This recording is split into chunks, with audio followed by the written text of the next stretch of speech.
नमो ओं विष्णुपादाय कृष्णप्रेष्ठाय भूतले श्रीमते जयपताकस्वामिन् इति नामिने नमः आचार्यपादाय निताय कृपप्रदायिने गौरकथादामुदाय नगरग्रामतारिणे नमो ओं विष्णुपादाय कृष्णप्रेष्ठाय भूतले श्रीमते भक्तिवेदान्तस्वामिन् इति नामिने नमस्ते सारस्वते देवे गौरवाणी प्रचारिणे निर्विशेष शून्यवादी पाश्चात्यदेशतारिणे जय श्री कृष्ण चैतन्य प्रभु नित्यानंद श्री अद्वैत गदाधर श्रीवासादि गौर भक्तवृंद हरे कृष्णा कृष्ण कृष्ण हरे हरे हरे राम राम राम हरे हरे ओम अज्ञानतिमिरान्धस्य ज्ञानाञ्जनशलाकया चक्षुरुन्मिलितं येन तस्मै श्री गुरवे नमः मूकं करोति वाचालिं पङ्गं लङ्घयते गिरिं यत्कृपातमहं वन्दे श्रीगुरुं दीनतारिणं परमानन्दमाधवं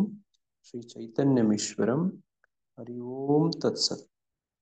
ಹರೇ ಕೃಷ್ಣ. ಇದರಿಂದ ಗೀತಾರ್ಥ ಸ್ವಾರಸ್ಯ ಕಾರ್ಯಕ್ರಮಕ್ಕೆ ಮತ್ತೊಮ್ಮೆ ಸುಸ್ವಾಗತ. ಈ ದಿನ ನಾವು ಭಗವದ್ಗೀತೆ ಯಥಾರೂಪದ 18ನೇ ಅಧ್ಯಾಯದ 18ನೇ ಶ್ಲೋಕವನ್ನು ಅಧ್ಯಯನ ಮಾಡ್ತಿದ್ದೀರಿ. ಈ ಶ್ಲೋಕದ ಅನುವಾದ ಹೀಗಿದೆ: ಜ್ಞಾನ, ಜ್ಞೇಯ ಮತ್ತು ಜ್ಞಾನಿ ಇವು ಮೂರೂ ಕರ್ಮವನ್ನು ಪ್ರೇರಿಸುವ ಅಂಶಗಳು. ಇಂದ್ರಿಯಗಳು, ಕರ್ಮ ಮತ್ತು ಕರ್ತ ಇವು ಕರ್ಮದ ಮೂರು ಘಟ್ಟಗಳು. ಹರೇ ಕೃಷ್ಣ. ಹಿಂಗೆ ಮೂರುಗಳನ್ನ ಹೇಳ್ತಿರೋದು. ಮೂರು ಕರ್ಮಗಳನ್ನ ಪ್ರೇರಣೆ ಕೊಡುವಂಥದ್ದು. ಕರ್ಮ ಮಾಡ್ತೀವಿ. ಈಗ ನೀವೆಲ್ಲ ಅಡ್ಗೆ ಮಾಡಕ್ ಹೋಗ್ತಿರಲ್ವಾ? ಮಾಡ್ತೀರಲ್ವಾ? ಈಗ ನಾಷ್ಟ ಮಾಡ್ತೀರಾ ಇಲ್ವಾ? ಅಡ್ಗೆ ಮಾಡ್ತೀರಾ ನೀವೆಲ್ಲರೂ? ಈಗ ಮಾಡ್ತೀರಿ. ಮಾಡೋದಕ್ಕೆ ಏನ್ ಪ್ರೇರಣೆ? ನಮ್ಗೆ ಹೊಟ್ಟೆ ಹಸಿತೆ ಪ್ರಭುಜಿ, ಮಾಡ್ಬೇಕು ಪ್ರಭುಜಿ. ನೋಡಿ, ಹೊಟ್ಟೆ ಹಸಿಯುತ್ತೆ, ನೀವು ಅಡ್ಗೆ ಮಾಡ್ಕೋಬೇಕು, ತಿನ್ಬೇಕು. ನೋಡಿ, ನಿಮ್ಮ ಮನೆಯವರುಗಳ ಮೇಲೆ ಎಲ್ಲಾನು ನಿಮ್ಗೆ ಪ್ರೀತಿ, ವಾತ್ಸಲ್ಯ, ಅಕ್ಕರೆ, ನೋಡಿ ಅದರಲ್ಲೂ ನಿಮ್ಗೆ ಅದು ಪ್ರೇರಕ ಆಗತ್ತೆ. ಹಂಗಾಗಿ ನೀವು ಅಡ್ಗೆ ಮಾಡಕ್ ಶುರು ಮಾಡ್ತೀವಿ. ಅಡ್ಗೆ ಮಾಡ್ಬೇಕು ಅಂತಂದ್ರೆ ನೋಡಿ, ನೀವು ನೋಡಿ, ನಿಮ್ಗೆ ಜ್ಞಾನ ಬೇಕಲ್ವಾ? ಅಡ್ಗೆ ಮಾಡೋದು ಹೇಗೆ ಅಂತ ಗೊತ್ತಿರ್ಬಾರ್ದು? ಗೊತ್ತಿರ್ಬೇಕು ಪ್ರಭು. ಅದ್ ಹೆಂಗ್ ಮಾಡ್ಬೇಕು, ಏನೇನ್ ಹಾಕ್ಬೇಕು ಎಲ್ಲ ಗೊತ್ತಿರ್ಬೇಕು ನೋಡಿ. ಅದು ಜ್ಞಾನ. ನೋಡಿ, ಜ್ಞೇಯ ಅಂತ ಹಿಂದೆ ನಾವೆಲ್ಲೋ ಓದಿದ್ವಿ. ಯಾರಾದ್ರೂ ತಕ್ಷಣ ಹೇಳ್ತೀರಾ? ಜ್ಞೇಯ ಅಂದ್ರೆ ಜ್ಞಾನದ ಗುರಿ ಪ್ರಭುಜಿ. 13ನೇ ಅಧ್ಯಾಯದಲ್ಲಿ ಓದಿದ್ವಿ ಪ್ರಭುಜಿ. ಜ್ಞಾನ, ಜ್ಞೇಯ. ಮೊದಲನೇ ಶ್ಲೋಕದಲ್ಲಿ ಅರ್ಜುನ ಪ್ರಶ್ನೆ ಕೇಳ್ತಾನೆ. 13ನೇ ಅಧ್ಯಾಯದ ಮೊದಲನೇ ಶ್ಲೋಕ ಯಾರಾದ್ರೂ ಓದ್ತೀರಾ? ಪುರುಷಂ ಅರ್ಜುನನ ಹೇಳಿದನು, ಪ್ರೀತಿಯ ಕೃಷ್ಣನೇ, ಪ್ರಕೃತಿ, ಪುರುಷ, ಕ್ಷೇತ್ರಜ್ಞ, ಜ್ಞಾನ ಮತ್ತು ಜ್ಞಾನದ ಗುರಿ ಇವನ್ನು ತಿಳಿದುಕೊಳ್ಳಲು ಬಯಸುತ್ತೇನೆ. ದೇವೋತ್ತಮ ಪರಮಪುರುಷ ಹೇಳಿದನು, ಕೌಂತೆಯನೇ, ದೇಹವನ್ನು ಕ್ಷೇತ್ರವೆಂದು, ದೇಹವನ್ನು ತಿಳಿದವನನ್ನು ಕ್ಷೇತ್ರಜ್ಞ ಎಂದು ಕರೆಯುತ್ತಾರೆ. ಹರಿಕೃಷ್ಣ. ನೋಡಿ, ಹಂಗೆ ಮುಂದೆ ಜ್ಞಾನ, ಜ್ಞೇಯ ಅನ್ನುವಂಥದನ್ನ ಇವನ್ನೆಲ್ಲ ಓದಿದ್ವಿ ನಾವು. ಜ್ಞೇಯ ಅಂತಂದ್ರೆ ಜ್ಞಾನದ ಗುರಿ ಏನಾಗಿರ್ಬೇಕು. ಇದನ್ನು ಓದಿ ಈಗ ಒಬ್ಬ MBBS ಸ್ಟೂಡೆಂಟ್ ಓದೋನ್ ಗುರಿ ಏನಾಗಿರುತ್ತೆ? MBBS ಓದಿರೋನ್ ಗುರಿ ಡಾಕ್ಟರ್ ಆಗ್ಬೇಕು ಅಂತ ಇರ್ತಾರೆ. MBBS ಆದ್ಮೇಲೆ ಮತ್ತೆ ಓದ್ಬೇಕಂತ ಇರ್ತಾರೆ ಪ್ರಭು ಕೆಲವರು. ಡಾಕ್ಟರ್ ಆಗ್ಬೇಕು ಅಂತ, ಚಿಕಿತ್ಸೆ ಕೊಡ್ಬೇಕು ಅಂತ, ರೋಗಿಗಳನ್ನೆಲ್ಲನೂ ನೋಡಿ ಅವರ ಗುಣಮುಖ ಮಾಡ್ಬೇಕು ಅಂತ. ನೋಡಿ, ಇದು ಜ್ಞಾನದ ಗುರಿ. ನೋಡಿ, ಅದೇ ತರನೇ ನೀವು ಅಡ್ಗೆ ಮಾಡಕ್ಕೆ ಹೋಗ್ತೀರಿ. ಅಡ್ಗೆ ಮಾಡುವುದರ ಗುರಿ, ಉದ್ದೇಶ ನೋಡಿ ಅದನ್ನ ತಿಳ್ಕೊಳ್ಳುವಂಥದ್ದು. ನೋಡಿ, ಹಿಂಗೆ ಭಾಗ ಮಾಡೋ ಉದ್ದೇಶಗಳನ್ನು ತಿಳ್ಕೊಳ್ಳೋದು. ನೋಡಿ, ಅದೇ ತರನೇ 3ನೇ ಅಧ್ಯಾಯದ 19ನೇ ಶ್ಲೋಕದಲ್ಲೂ ಕೂಡ ಹೇಳ್ತಾರೆ ಜ್ಞೇಯ ಬಗ್ಗೆ. ನೋಡಿ, ಇಲ್ಲೇನ್ ಹೇಳ್ತಾರೆ? ಇತಿ ಕ್ಷೇತ್ರಂ ತಥಾ ಜ್ಞಾನಂ ಜ್ಞೇಯಂ ಚೋಕ್ತಂ ಸಮಾಸತಃ ಮದ್ಭಕ್ತಃ ಏತದ್ವಿಜ್ಞಾಯ ಮದ್ಭಾವಯೋಪಪದ್ಯತೆ. ಹೀಗೆ ನಾನು ಕ್ಷೇತ್ರ ಅಂದ್ರೆ ದೇಹ, ಜ್ಞಾನ ಮತ್ತು ಜ್ಞಾನಕ್ಕೆ ನಿಲುಕುವುದು ಎಂದರೆ ಜ್ಞೇಯ, ಇವನ್ನು ಸಂಗ್ರಹವಾಗಿ ಹೇಳಿದ್ದಾಯಿತು. ನನ್ನ ಭಕ್ತರು ಮಾತ್ರ ಇದನ್ನು ಪೂರ್ಣವಾಗಿ ಅರ್ಥ ಮಾಡಿಕೊಂಡು ನನ್ನ ಭಾವವನ್ನು ಪಡೆಯುತ್ತಾರೆ. ನೋಡಿ, ಇದಿಷ್ಟೊತ್ತು ನಾವೇನೇನೋ ಓದ್ತಿದೀವಲ್ವಾ? ಏನೇನೋ ಜ್ಞಾನ ಅಂತೆ, ಜ್ಞೇಯ ಅಂತೆ, ಇನ್ನೊಂದಂತೆ ಮತ್ತೊಂದೆ, ಇವೆಲ್ಲ ಓದಿ ಓದಿ ಕೇಳಿ ತಿಳ್ಕೊಂಡು ಏನಾಗ್ಬೇಕು ಅಂತೆ ಇಲ್ಲಿ 13ನೇ ಅಧ್ಯಾಯದ 19ನೇ ಶ್ಲೋಕದಲ್ಲಿ ಹೇಳ್ತಾರೆ, ನನ್ನ ಭಕ್ತರು ಮಾತ್ರ ಇದನ್ನು ಪೂರ್ಣವಾಗಿ ಅರ್ಥ ಮಾಡಿಕೊಂಡು ನನ್ನ ಭಾವವನ್ನು ಪಡೆಯುತ್ತಾರೆ. ಏನು ಫಲ, ಏನು ಶ್ರುತಿ ಫಲಶ್ರುತಿ.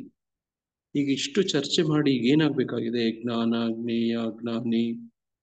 ನೋಡಿ ನೋಡಿ, ಕರ್ಮ, ಕರಣಂ, ಕರ್ಮ, ಕರ್ತ. ಇವತ್ತಿನ ಶ್ಲೋಕದ 6 ಅಂಶಗಳು ಏನೇನೋ ಯಾರಾದ್ರೂ ಹೇಳ್ತೀರಾ? ಜ್ಞಾನಂ, ಜ್ಞೇಯ, ಕರ್ಮ, ನೋಡಿ ಕರ್ಮ, ಕರಣಂ, ಕರ್ಮ, ಕರ್ತ, ಜ್ಞಾನಂ, ಜ್ಞೇಯಂ, ನೋಡಿ ಜ್ಞಾನಂ, ಜ್ಞೇಯಂ, ಜ್ಞಾನಿ, ನೋಡಿ ಕರಣಂ, ಕರ್ಮ, ಕರ್ತ, ಈ ತರ ಕಂಠಪಾಠ ಆಗಬೇಕು. ನೋಡಿ ಈ ವಿಷಯಗಳ ಬಗ್ಗೆ ಇವತ್ತು ನಾವು ಚರ್ಚೆ ಮಾಡಕ್ ಹೋಗ್ತಿದ್ದೀವಿ. ನೋಡಿ ಇದು ಎಲ್ಲಿಂದ ಎಲ್ಲಿಗೆ ಸಂಬಂಧ ಅಂತಂದ್ರೆ, ನೋಡಿ 13ನೇ ಅಧ್ಯಾಯದ 1ನೇ ಶ್ಲೋಕದಿಂದ ನಾವು ಪ್ರಾರಂಭ ಮಾಡಬೇಕು. ನೋಡಿ 19ನೇ ಶ್ಲೋಕದಲ್ಲಿ ಯಾರಿಗ ಅರ್ಥ ಆಗತ್ತೆ ಇದೆಲ್ಲ ಅಂತ ಹೇಳ್ತಿದ್ದಾರೆ. ಯಾರಿಗ ಅರ್ಥ ಆಗತ್ತಂತೆ? ಕೃಷ್ಣ ಪ್ರಜ್ಞೆಯಲ್ಲಿರೋರಿಗೆ ಅರ್ಥ ಆಗುತ್ತೆ ಪ್ರಭುಜಿ. ಇಲ್ಲಿ ಕೃಷ್ಣ ಹೇಳ್ತಿದ್ರೆ, ನನ್ನ ಭಕ್ತರು ಮಾತ್ರ ಇದನ್ನು ಪೂರ್ಣವಾಗಿ ಅರ್ಥ ಮಾಡಿಕೊಂಡು ನನ್ನ ಸ್ವಭಾವವನ್ನು ಪಡೆಯುತ್ತಾರೆ ಅಂತ ಹೇಳಿ. ನೋಡಿ ಇವೆಲ್ಲ ಓದಿ ಕೇಳಿ ತಿಳ್ಕೊಂಡು ಅರ್ಥ ಮಾಡ್ಕೊಂಡ್ರೆ ಇದು ಯಾರಿಗ ಅರ್ಥ ಆಗುತ್ತೆ ಅಂದ್ರೆ, ಕೃಷ್ಣ ಭಕ್ತರಿಗೆ ಅರ್ಥ ಆಗುತ್ತೆ. ಕೃಷ್ಣ ಭಕ್ತರಿಗೆ ಮಾತ್ರ ಅರ್ಥ ಆಗತ್ತೆ. ಈಗ ನಮ್ಗೆ ಯಾರಿಗಾದ್ರೂ ಈಗ ಅರ್ಥ ಆಗ್ತಿಲ್ಲ ಅಂದ್ರೆ ನಾವೇನ್ ಅನ್ಕೋಬೇಕು? ಭಕ್ತರಲ್ಲ, ಕೃಷ್ಣ ಭಕ್ತರಲ್ಲ ಅಂತಾನ ಪ್ರಭು. ಭಕ್ತರಾದ್ರೆ ಅರ್ಥ ಆಗುತ್ತೆ.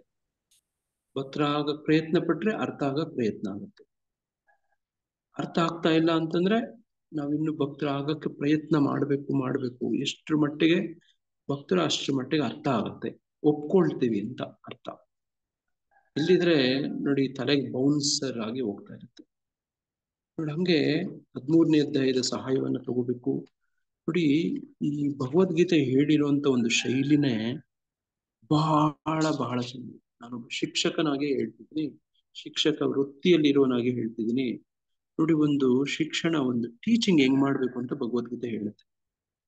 ಇಲ್ಲಿ ನೋಡಿದ್ರೆ ಮೊದಲನೇದು ಒಂದು ವೇದಿಕೆ, ರಂಗ ಸಿದ್ಧತೆ ಅಂತ, ಅದು ಸೆಟ್ಟಿಂಗ್ ದ ಸೀನ್.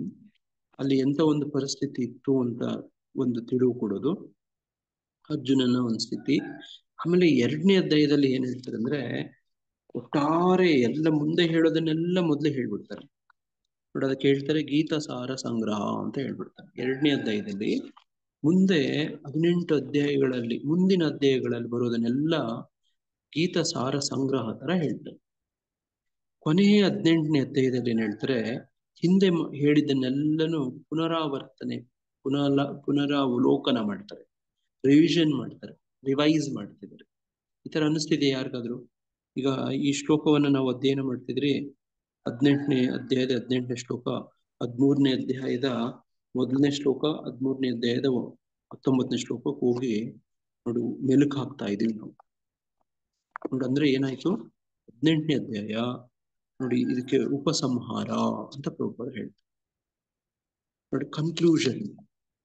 ನೋಡಿ ಒಂದು ಭಾಷಣ ಮಾಡೋದಾಗ್ಲಿ, ಒಂದು ಕ್ಲಾಸ್ ಪ್ರವಚನ ಮಾಡೋದಾಗ್ಲಿ, ನೋಡಿ ಒಂದು ಕಾಲೇಜ್ ಸ್ಕೂಲಲ್ಲಿ ಟೀಚಿಂಗ್ ಮಾಡೋದಾಗ್ಲಿ, ನೋಡಿ ಇದೆಲ್ಲವೂ ಕಲೆ.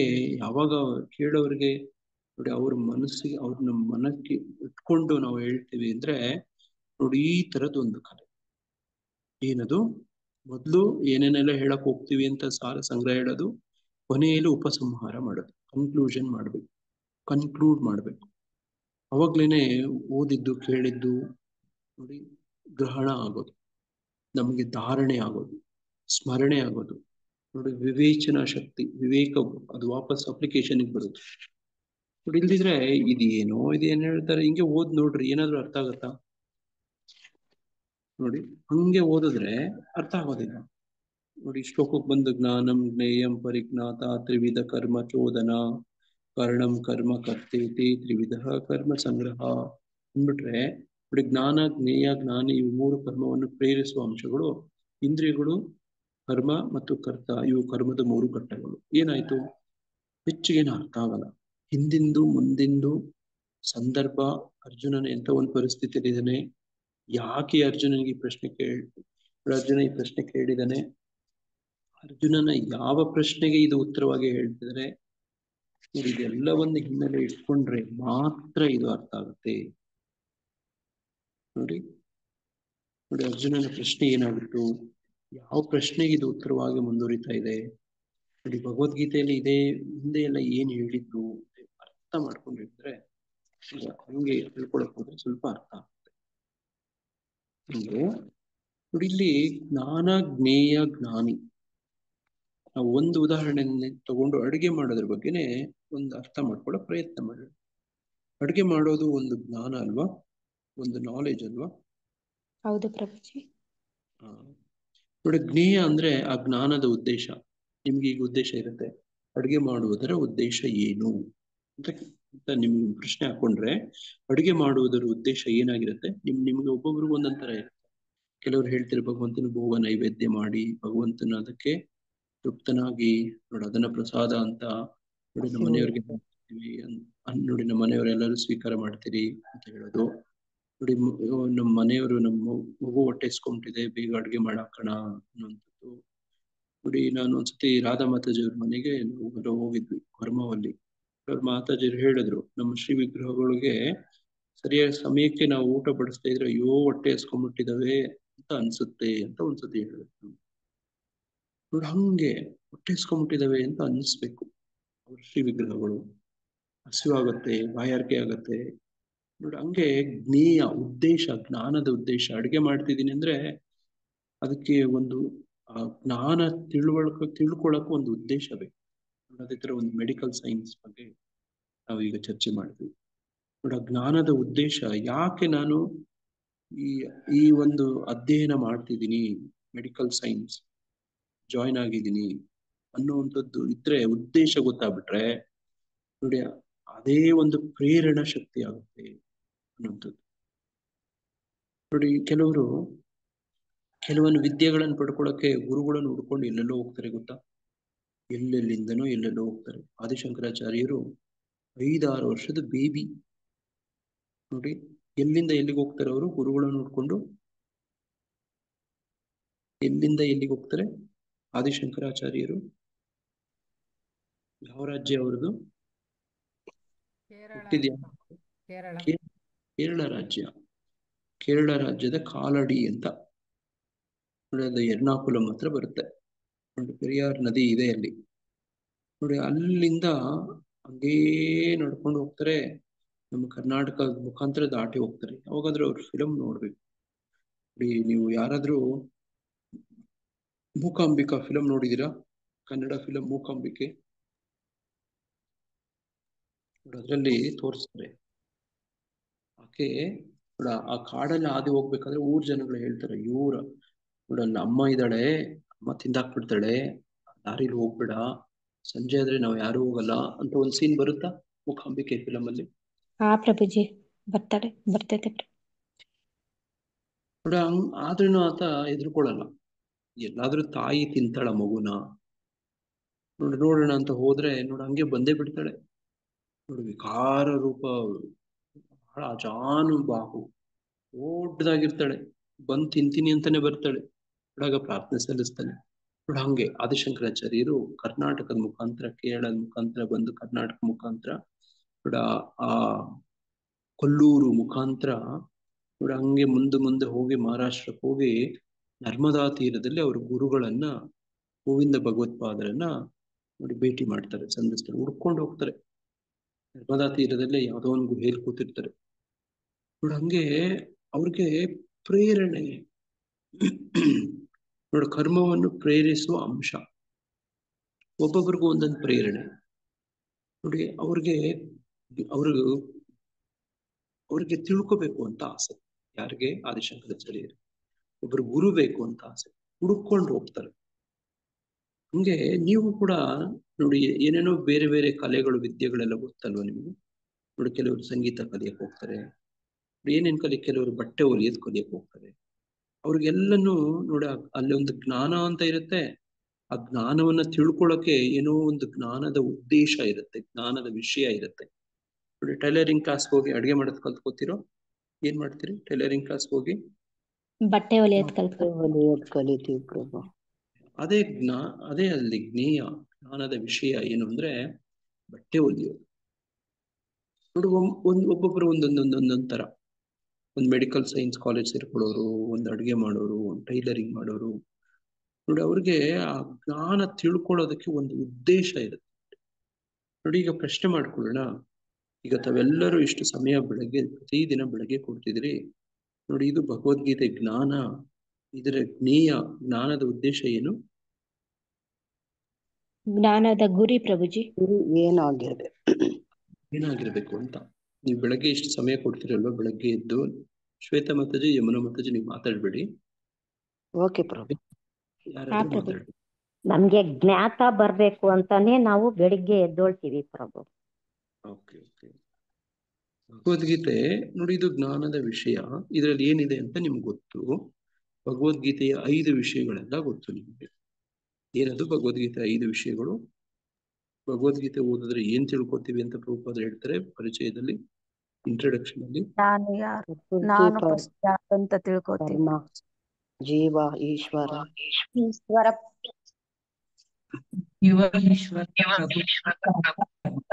ಪ್ರಕೃತಿ, ಜೀವ, ಕರ್ಮ, ಈಶ್ವರ. ನೋಡಿ, ಇದು ಜ್ಞಾನ ಆಯ್ತು. ಇದನ್ನ ತಿಳ್ಕೊಳ್ಳುವಂತ ಉದ್ದೇಶ ಏನು? ಜ್ಞಾತ. ನಾವ್ ಎದಕ್ ಇಲ್ಲಿ ಬಂದೀವಿ ಫಸ್ಟ್ ತಿಳ್ಕೊಂತೀವಿ. Very good. ನಾವು ಯಾಕೆ ಇಲ್ಲಿ ಬಂದಿದೀವಿ, ನಮ್ಮ ಉದ್ದೇಶ ಏನು, ನಾನು ಇಲ್ಲಿ ಬಂದು ಮಾಡ್ಬೇಕು, ನಮ್ಮ ಕರ್ತವ್ಯ ಏನು, ನಾನು ಯಾರು, ನನ್ನ ಕರ್ತವ್ಯ ಏನು. ನೋಡಿ, ಇದೆಲ್ಲ ಜ್ಞೇಯ. ಇದನ್ನ ತಿಳ್ಕೊಂಡು ನಾನು ಏನ್ ಮಾಡ್ಬೇಕೀಗ, ಇದು ತಿಳ್ಕೊಂಡ್ರೆ ನನ್ಗೇನ್ ಸಿಗುತ್ತೆ? ನೋಡಿ, ಭಗವದ್ಗೀತೆ ತಿಳ್ಕೊಂಡ್ರೆ ನನ್ಗೇನ್ ಸಿಗುತ್ತೆ? ನೆಲ್ಸನ್ ಮಂಡೇಲಾಗ ಏನ್ ಸಿಕ್ತು ಭಗವದ್ಗೀತೆ ಓದಿ? ಜ್ಞಾನ ಪ್ರಶಸ್ತಿ ಸಿಕ್ತು ಪ್ರಭು. ಓಕೆ, ನೆಲ್ಸನ್ ಮಂಡೇಲ ಭಗವದ್ಗೀತೆ ಯಾಕೆ ಓದದ? ನಾವು ಚರ್ಚೆ ಮಾಡಿದ್ವಲ್ವಾ ಹಿಂದೆ. ನೆಲ್ಸನ್ ಮಂಡೇಲ ನಾವು ಫೋಟೋ ಎಲ್ಲ ನೋಡಿದ್ವಲ್ವಾ? 25 ವರ್ಷ ಅವರು ಜೈಲ್ನಲ್ಲಿ ಇದ್ರಂತ ಹೇಳಿದ್ರಲ್ವಾ ಪ್ರಭು? ಜೈಲಾಗಿದ್ದ ಬುಕ್ ಓದ್ತಾರೆ. ಬುಕ್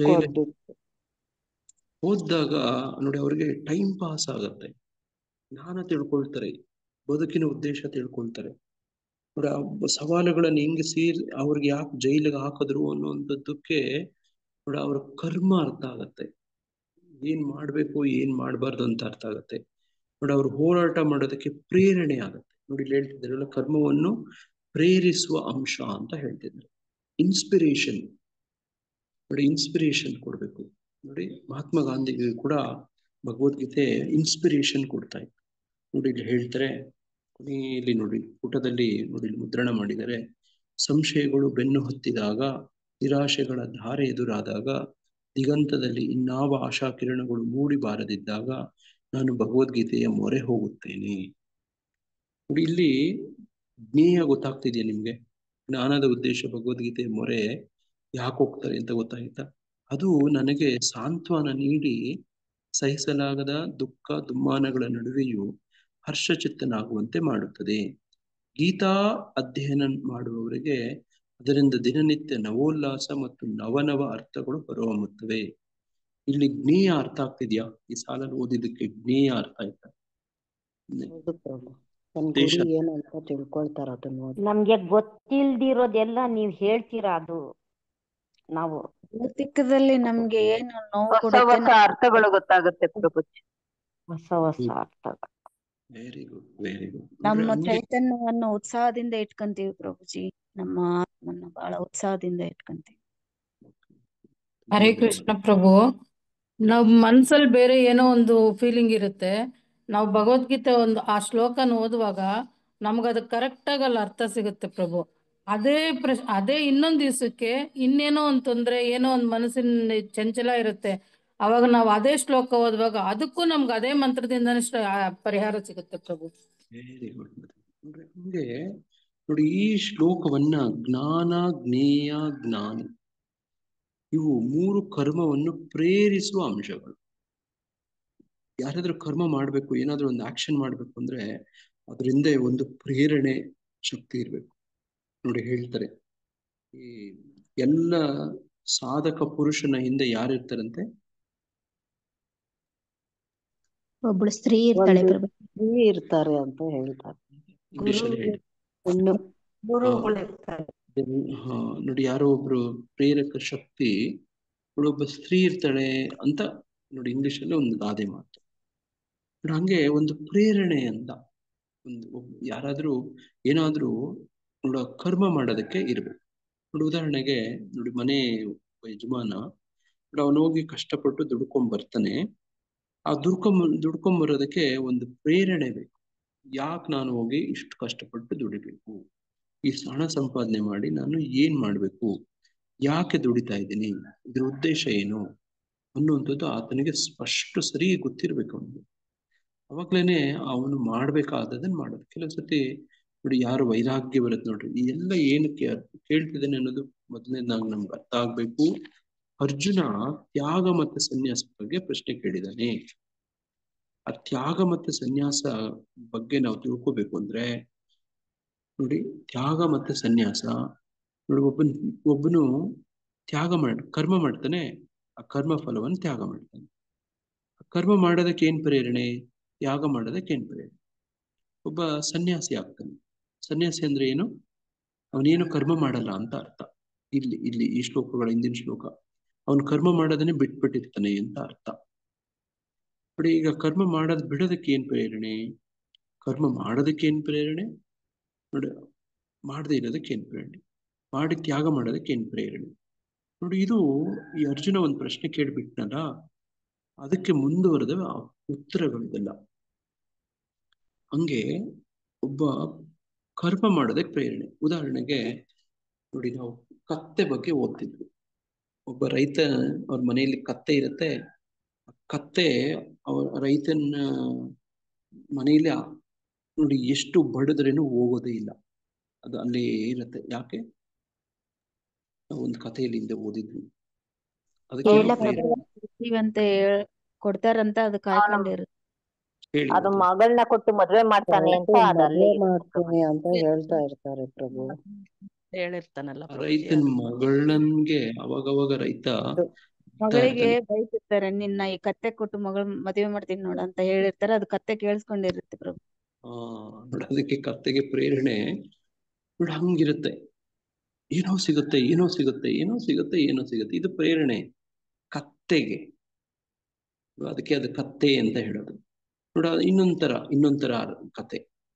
ಕತ್ತೆಗೆ ಒಬ್ಬ ನೋಡಿ, ಒಂದು ಕುದುರೆ ಹೇಳುತ್ತೆ, ಒಂದು ನೋಡಿ ಬೈಲಲ್ಲಿ ಇರುವಂತ ಒಂದು ಕಾಡು ಪ್ರಾಣಿ ಹೇಳುತ್ತೆ, ರೇ ಕತ್ತೆ, ಯಾಕೆ ನೀನ್ ಇಲ್ಲೇ ಈ ರೈತನಿಗೋಸ್ಕರ ದುಡ್ಕೊಂಡಿದ್ಯಾ ನೋಡಿ ಅಂತ ಹೇಳಿದ್ರೆ, ಅದು ಹೇಳುತ್ತೆ, ನಮ್ಮ ರೈತ, ನಮ್ಮ ಮಾಲೀಕ ಹುರುಳಿ ಕೊಡ್ತಾನೆ, ಹುಲ್ಲು ಕೊಡ್ತಾನೆ ನೋಡಿ, ಅವುಗಳನ್ನೆಲ್ಲ ತಿನ್ಕೊಂಡು ನೋಡಿ ನಾನು ಆನಂದವಾಗಿ ಅವನು ಕೊಡೋ ಕೆಲ್ಸಗಳೆಲ್ಲ ಮಾಡ್ಕೊಂಡಿದ್ದೀನಿ.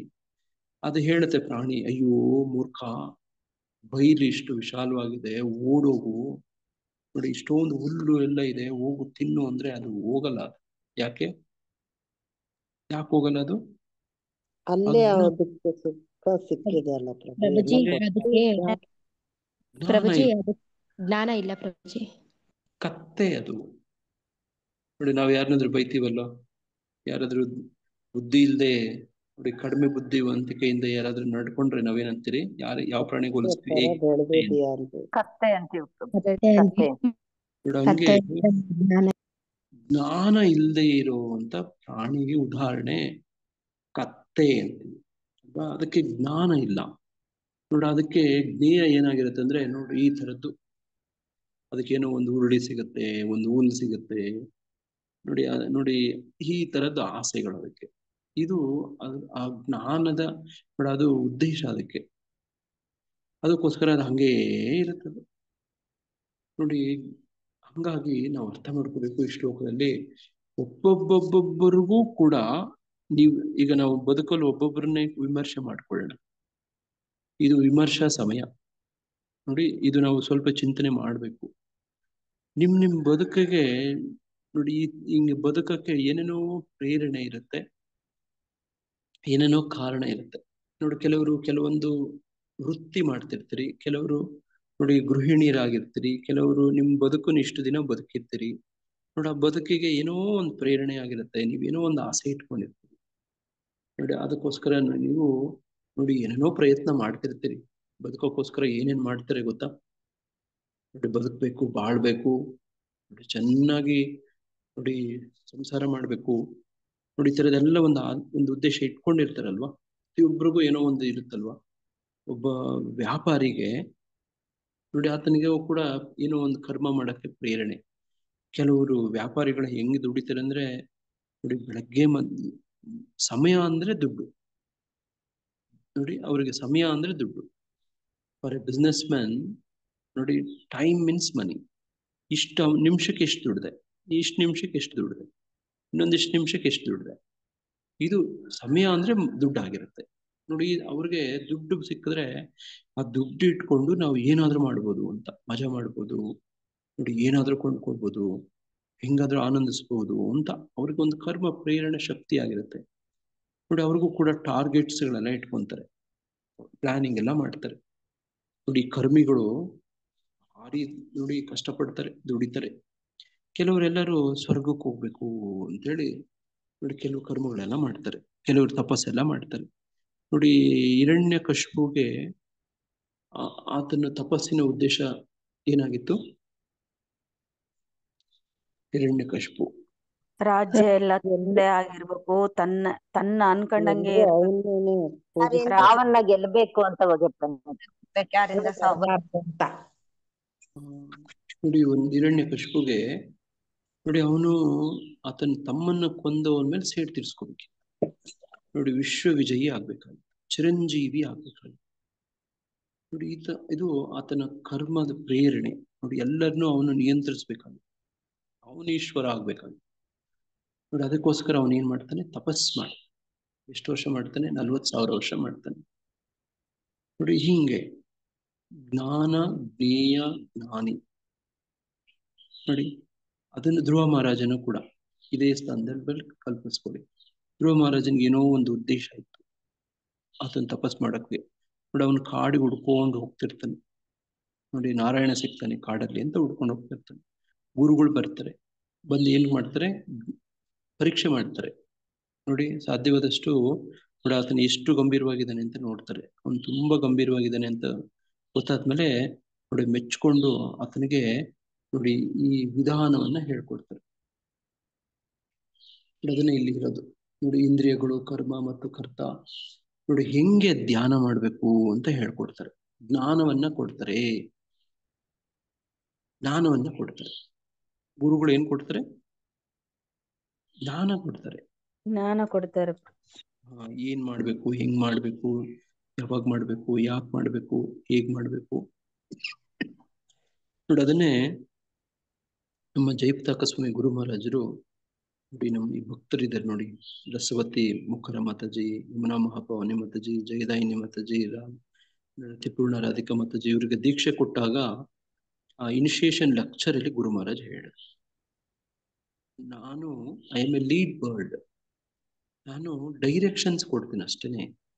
ನೋಡಿ ಹಿಂಗಿಂಗ್ ಮಾಡಿ, ಇಂತಿಂತದ್ ಮಾಡಿ, ಹಿಂಗೆಲ್ಲ ಮಾಡಬೇಡಿ, ಶಾಸ್ತ್ರಗಳು ಓದ್ಕೊಳ್ಳಿ, ರೂಪದ ಪುಸ್ತಕ ಓದ್ಕೊಳ್ಳಿ, 4 ನಿಯಮ ಅನುಸರಿಸಿ, ನೋಡಿ 16 ಮಾಲೆ ಜಪ ಮಾಡಿ, ನೋಡಿ ಮತ್ತೆ ನನಗೆ ಭಕ್ತಿ ಸೇವೆಯಲ್ಲಿ ಸಹಾಯ ಮಾಡಿ. ನೋಡಿ ಇದೆಲ್ಲ directions.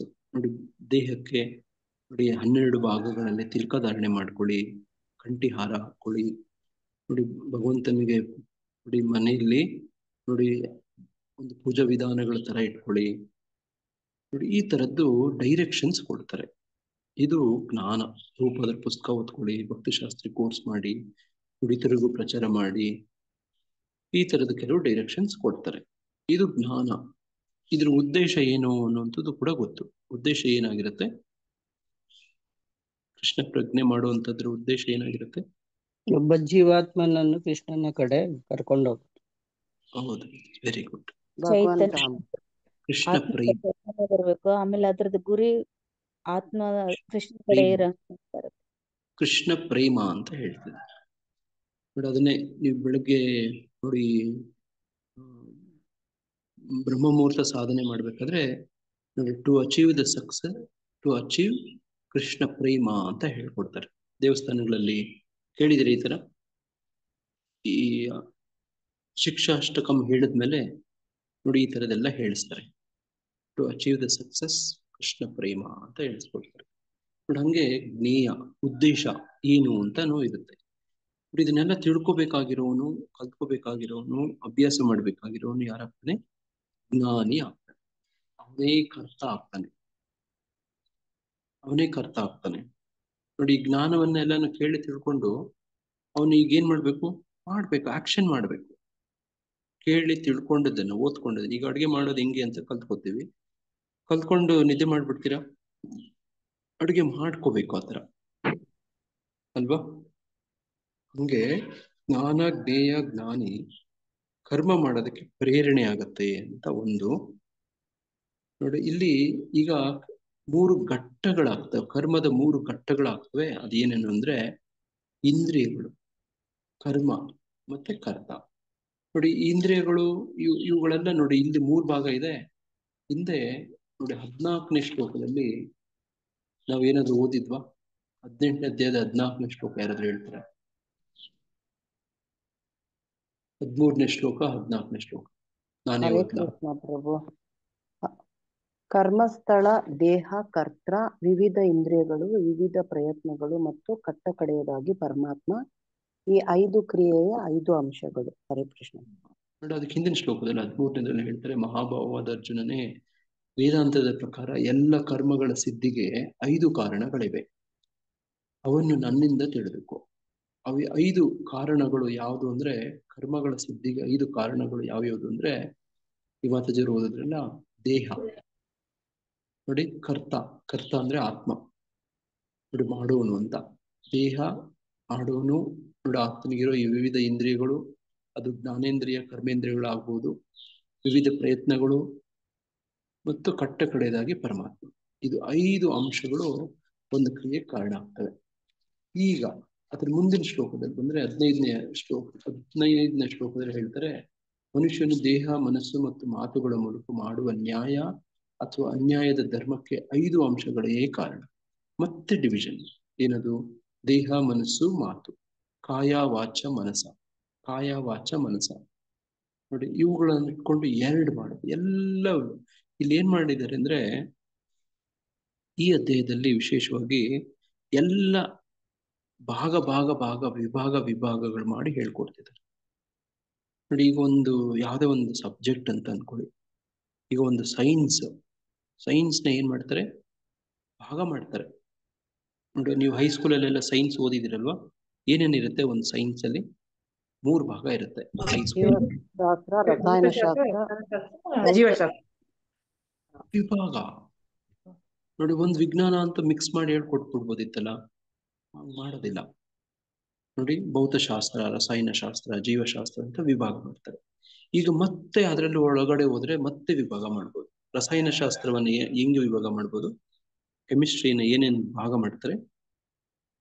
Organic chemistry, physical chemistry, inorganic chemistry ಅಂತ ಡಿವೈಡ್ ಮಾಡ್ತಾರೆ ಪ್ರಭುಜಿ. ನೋಡಿ ಹಿಂಗೆ ಕೆಮಿಸ್ಟ್ರಿ ಮತ್ತೆ ಡಿವೈಡ್ ಮಾಡ್ತಾರೆ. ನೋಡಿ ಹಿಂಗೆ ಕ್ಲಾಸಿಫಿಕೇಶನ್ ಅಂಡ್ ಸಬ್ ಕ್ಲಾಸಿಫಿಕೇಶನ್. ಹಿಂಗೆ ಒಬ್ಬ ಅಧ್ಯಯನ ಮಾಡ್ಬೇಕು ಅನ್ಕೊಂಡವ್ರು ಏನ್ ಮಾಡ್ತಾರೆ ಅಂದ್ರೆ, ನೋಡಿ ಹಿಂಗೆ ಭಾಗ ಮಾಡಿ ಆ ಒಂದು ಸಣ್ಣ ಭಾಗವನ್ನ ಗಂಭೀರವಾಗಿ ಅಧ್ಯಯನ ಮಾಡ್ತಾರೆ. ನೋಡಿ ಅದೇ ತರ ಜೀವಶಾಸ್ತ್ರದಲ್ಲೂ ಕೂಡ ನೋಡಿ, ಅದರಲ್ಲಿ ಬಾಟನಿ, ಝುವಾಲಜಿ ಅಂತ ಮಾಡ್ತಾರೆ. ಸಸ್ಯಶಾಸ್ತ್ರ, ನೋಡಿ ಇನ್ನೊಂದು ಪ್ರಾಣಿಶಾಸ್ತ್ರ. ನೋಡಿ ಮತ್ತೆ ಅದ್ರೊಳಗಡೆ ಮತ್ತೆ ಹೋದ್ರೆ ವಿಭಾಗ, ಟ್ಯಾಕ್ಸಾನಮಿ. ನೋಡಿ ಈ ತರದೆಲ್ಲನು ಅಲ್ಲಿ ವಿಭಾಗ, ಮತ್ತೆ ಹೋದ್ರೆ ವಿಭಾಗ. ನೋಡಿ ಈ ಅಧ್ಯಾಯದಲ್ಲಿ ಕೃಷ್ಣ ನಮಗೆ ಅದನ್ನೇ ಮಾಡ್ಕೊಡ್ತಾರೆ. ಅರ್ಥ ಗ್ರಹಿಸ್ಕೋಬೇಕು, ತಿಳ್ಕೋಬೇಕು ಅಂತಂದ್ರೆ ನೋಡಿ ಈ ತರದನ್ನೆಲ್ಲ ಪೀಸ್ ಮಾಡಿ ನೋಡಿ ಅದನ್ನ ನಮಗೆ ಅರ್ಥ ಮಾಡ್ಕೊಳ್ಳೋಕೆ ಪ್ರಯತ್ನ ಮಾಡಿಸ್ತಾ ಇದ್ದಾರೆ. ಅರ್ಜುನನ ಪ್ರಶ್ನೆ ಏನಾಗಿತ್ತು? ತ್ಯಾಗ ಸನ್ಯಾಸದ ಬಗ್ಗೆ ಇತ್ತು. ಹಂಗಾಗಿ ಆ ಒಂದು ತ್ಯಾಗ ಮಾಡ್ಬೇಕು ಅಂದ್ರೆ ಕರ್ಮ ಮಾಡ್ಬೇಕು ತಾನೆ. ಕರ್ಮ ಮಾಡದೆ ತ್ಯಾಗ ಮಾಡಕ್ಕಾಗತ್ತಾ? ಕರ್ಮ ಮಾಡೋದಕ್ಕೆ ಏನ್ ಪ್ರೇರಣೆ ಅಂತ ಹೇಳ್ಕೊಡ್ಬೇಕು.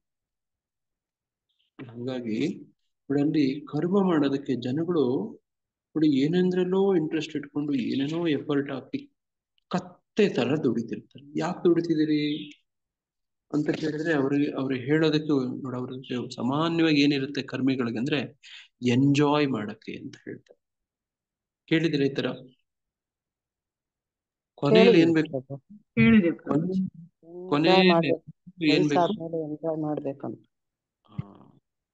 ನೋಡಿ, ಕೊನೆಯಲ್ಲಿ ಏನ್ ಮಾಡ್ಬೇಕು ಅಂದ್ರೆ ಎಂಜಾಯ್ ಮಾಡ್ಬೇಕು ಅಂತ. ಆನಂದಮಯೋ ಅಭ್ಯಾಸ. ನೋಡಿ, ಇದು ಎಲ್ಲ ಜೀವಿಗಳಲ್ಲೂ ಕೂಡ ಇದೆ. ಈಗ ಅಲ್ಟಿಮೇಟ್ ಆಗಿ ಕೊನೆಯದಾಗಿ ನೀವೇನಾದ್ರೂ ಯಾರಾದ್ರೂ ನೋಡಿ ಬದುಕ್ತಿರೋರ್ನ ನೀವು ಯಾಕೆ ಬದುಕ್ತಿದ್ರಿ ಅಂತ ಕೇಳ್ಕೊಳ್ಳಿ. ಒಬ್ಬೊಬ್ರು ಕೇಳ್ಕೊಳ್ಳಿ, ವಿಚಾರಣೆ ಮಾಡ್ಕೊಳ್ಳಿ. ಒಂದು ಉತ್ತರ ಸಿಗತ್ತೆ. ಏನಕ್ಕೆ ಅಂದ್ರೆ ಆನಂದವಾಗಿರೋಕೆ, ಎಂಜಾಯ್ ಮಾಡಕ್ಕೆ. ಆನಂದಮಯೋ ಅಭ್ಯಾಸ. ಒಂದು ಜೀವಿಯ ಸ್ವರೂಪನೇ ಅದೇ.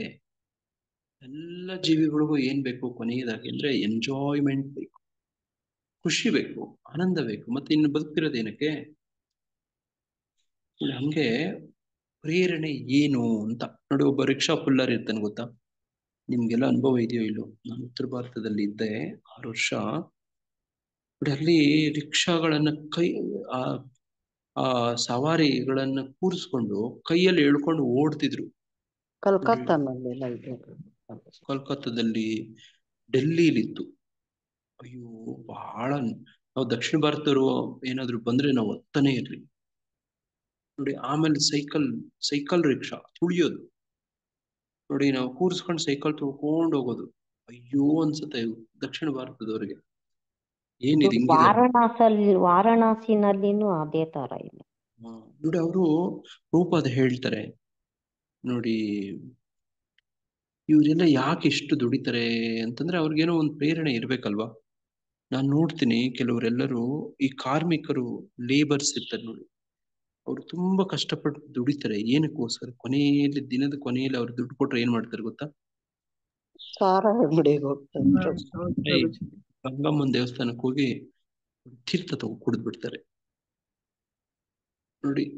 ಸಾರೇ ಕುಡಿದು ಬಿಡ್ತಾರೆ ನೋಡಿ. ಅವತ್ತು ದುಡಿದಿದ್ದು ಅವತ್ತು ಕುಡಿದು ತಿಂದು ಮುಗಿಸ್ಬಿಡ್ತಾರೆ ನೋಡಿ. ಅವ್ರು ಯಾಕೆ ದುಡಿದ್ರು ಅಂದ್ರೆ ಅದಕ್ಕೋಸ್ಕರ ಸಂಜೆ ಸಿಗುತ್ತೆ ನೋಡಿ, ದುಡ್ಡು ಸಿಗುತ್ತೆ ನೋಡಿ. ಅದಕ್ಕೆ ಅವ್ರು ಕರ್ಮ ಮಾಡೋದಕ್ಕೆ ಅದು ಪ್ರೇರಣೆ ಆಗಿರುತ್ತೆ ಅವ್ರಿಗೆ ನೋಡಿ. ಈ ತರದ್ದು ಉದಾಹರಣೆಗಳಿದ್ದಾವೆ. ಇನ್ನೊಂದ್ ತರದಿದೆ ನೋಡಿ. ದುಡ್ದದ್ದು ತಗೊಂಡೋಗಿ ನೋಡಿ ಅವ್ರ ಹೆಂಡತಿ ಮಕ್ಕಳು ಸಾಕೋದಕ್ಕೆ ಅಂತೇಳಿ ಅವ್ರಿಗೆ ಏನೋ ಒಂದು ತಗೊಂಡೋಗ್ಬೋದಲ್ಲ ನೋಡಿ. ಅವ್ರಿಗೆ ಏನಾದ್ರೂ ತಗೊಂಡೋದ್ರೆ ಅವ್ರಿಗೆ ಖುಷಿ ಆಗತ್ತಲ್ಲ ನೋಡಿ. ಮಗಳಿಗೆ ಸ್ಕೂಲ್ಗೆ ಫೀಸ್ ಕಟ್ಬೇಕಲ್ಲ ನೋಡಿ, ಚೆನ್ನಾಗಿ ಓದಿಸ್ಬೇಕಲ್ವಾ ಅನ್ನೋವಂಥದ್ದು ಒಂದು ಪ್ರೇರಣೆ ಶಕ್ತಿಯಾಗಿರುತ್ತೆ ಕೆಲವರು ನೋಡಿ. ಹಂಗೆ ನಾನು ಏನ್ ಹೇಳಕ್ ಪ್ರಯತ್ನ ಪಡ್ತಿದ್ದೆ ಅಂದ್ರೆ, ಬದುಕಕ್ಕೆ ಏನಾದ್ರೂ ಪ್ರೇರಣೆ ಇರ್ಬೇಕು. ಅವಾಗ್ಲೇನೆ ಬದುಕಲ್ಲಿ ಬದುಕ್ಬೇಕು ಅಂತಂದ್ರೆ ಅವ್ರಿಗೆ ಏನಾದ್ರೂ ಒಂದು ಪ್ರೇರಣೆ ಇರ್ಬೇಕು, ಇದ್ರೇನೆ ಬದುಕೋದು ನೋಡಿ. ನಾನು ಮೊನ್ನೆಲ್ಲ ಚರ್ಚೆ ಮಾಡ್ತಿದ್ವಲ್ಲ, IAS ಆಫೀಸರ್ ಆಗ್ಬೇಕು ಅಂತ ತುಂಬಾ ಕಷ್ಟಪಟ್ಟು ಓದ್ತಾರೆ. ಅವ್ರಿಗೆ ಒಂದು ಪ್ರೇರಣೆ ಅಂದ್ರೆ ಅದನ್ನ ಮುಂದಿನ ಅಧಿಕಾರ ಸಿಕ್ಕಾಗ ನೋಡಿ ಅಲ್ಲಿ ಹೆಂಗಿರುತ್ತೆ, ಅಥವಾ ಸೇವೆ ಮಾಡ್ಬೇಕು ಅನ್ಸೋರು, ಒಳ್ಳೆ ಸೇವೆ ಮಾಡ್ಬೋದು ಅಂತ ನೋಡಿ. ಈ ತರದ್ ಏನೋ ಒಂದು ಕರ್ಮದ ಪ್ರೇರಣೆ ಇರ್ಬೇಕು. ಒಬ್ಬ ಡಾಕ್ಟರ್ ಆಗ್ತಾನೆ ಅಂತಂದ್ರೆ ನೋಡಿ, ನಾನು ರೋಗಿಗಳ ಸೇವೆ ಮಾಡ್ಬೇಕು ಅಂತ ಒಂದಿರುತ್ತೆ ಕೆಲವ್ರಿಗೆ ನೋಡಿ. ಒಬ್ಬೊಬ್ರಿಗೂ ಏನೋ ಒಂದು ಪ್ರೇರಣೆ. ಇವಾಗ ನಾವ್ ಏನ್ ಮಾಡ್ಬೇಕು ಅಂದ್ರೆ, ಜ್ಞಾನ ಜ್ಞೇಯ ಜ್ಞಾನಿ. ನಮ್ ಬದುಕಿಗೆ, ನಮ್ ಮುಂದಿನ ಬದುಕಿಗೆ ನಾವು ಯಾರನ್ನ ಪ್ರೇರಣೆಯಾಗಿಟ್ಕೊಳ್ತೀವಿ ಅನ್ನೋದು ಇಲ್ಲಿನ ವಿಷಯ, ಮುಖ್ಯ ಮೂಲ. ಏನಾಗ್ಬೇಕು ನಮ್ಮ ಬದುಕಿನ ಪ್ರೇರಣೆ? ಕೃಷ್ಣ ಪ್ರಜ್ಞೆಯಲ್ಲಿ ಕೃಷ್ಣ ಪ್ರೇಮ ಪಡೆಯೋದು. ಕೃಷ್ಣ ಪ್ರೇಮ ಪಡೆಯೋದು. ಸ್ವರೂಪೇ ನೋಡಿ. ಕೃಷ್ಣರ ನಿತ್ಯದಾಸ. ನಾವ್ ಹಿಂದೆ ಚರ್ಚೆ ಮಾಡಿದ್ವಿ, ಜಯಪತಾಕ ಗುರು ಮಹಾರಾಜ್ ಎಲ್ಲಾರು ಗುರುಗಳಾಗ್ಬೇಕಂತ ಅಲ್ವಾ ಪ್ರಭು? ನೋಡಿ, ಜಯಪತಾಕ ಸ್ವಾಮಿ ಗುರು ಮಹಾರಾಜರು 2008 ಇಸ್ವಿಯಲ್ಲೇನೆ ದೇಹ ತ್ಯಜಿಸ್ಬೇಕಾಗಿತ್ತು. ಅವ್ರ ಜಾತಕ ನೋಡಿದವರು ಅವ್ರು ಹೇಳ್ತಾರೆ, ಹೇಳ್ತಾರೆ ಈ ವ್ಯಕ್ತಿ 2008 ಅವ್ರು ವಿಧಿವಶವಾಗ್ಬೇಕಾಗಿತ್ತು, ಬದುಕಿಲ್ಲ ಆಯ್ತಾ ಅಂತ ಹೇಳ್ತಾರೆ ನೋಡಿ. ಅವ್ರಿಗೆ ಇನ್ನೂ ಜೀವ ಅದು ಉಳಿಸ್ಕೋಬೇಕು ಅಂತ ಹೇಳೋದಕ್ಕೊಂದು ಕಾರಣ ನೋಡಿ. ನಾವ್ ಹಿಂದೆ ಚರ್ಚೆ ಮಾಡಿದ್ವಿ ನೋಡಿ. ಪರಮ ಪೂಜ್ಯ ಭಕ್ತಚಾರ ಸ್ವಾಮಿ ಮಹಾರಾಜರು ಅವ್ರ ಕಿವಿಲಿ ಹೋಗಿ ಹೇಳ್ತಾರೆ, ನೀವು ಇರ್ಲೇಬೇಕು, ನೀವು ಹೋಗ್ಬಾರ್ದು, ನೀವಿಂದ ಆಗ್ಬೇಕಾಗಿರುವಂತದ್ದು ನೋಡಿ ಕೆಲಸಗಳು ಇನ್ನೂ ತುಂಬಾ ಇದಾವೆ. ಪ್ರಭುಪಾದರು ನೋಡಿ ಇಂತಿಂತ ನಿರ್ದೇಶನ ನೀವು ಇರ್ಬೇಕು ಅಂತ ಕೇಳ್ಕೊತಾರೆ ನೋಡಿ.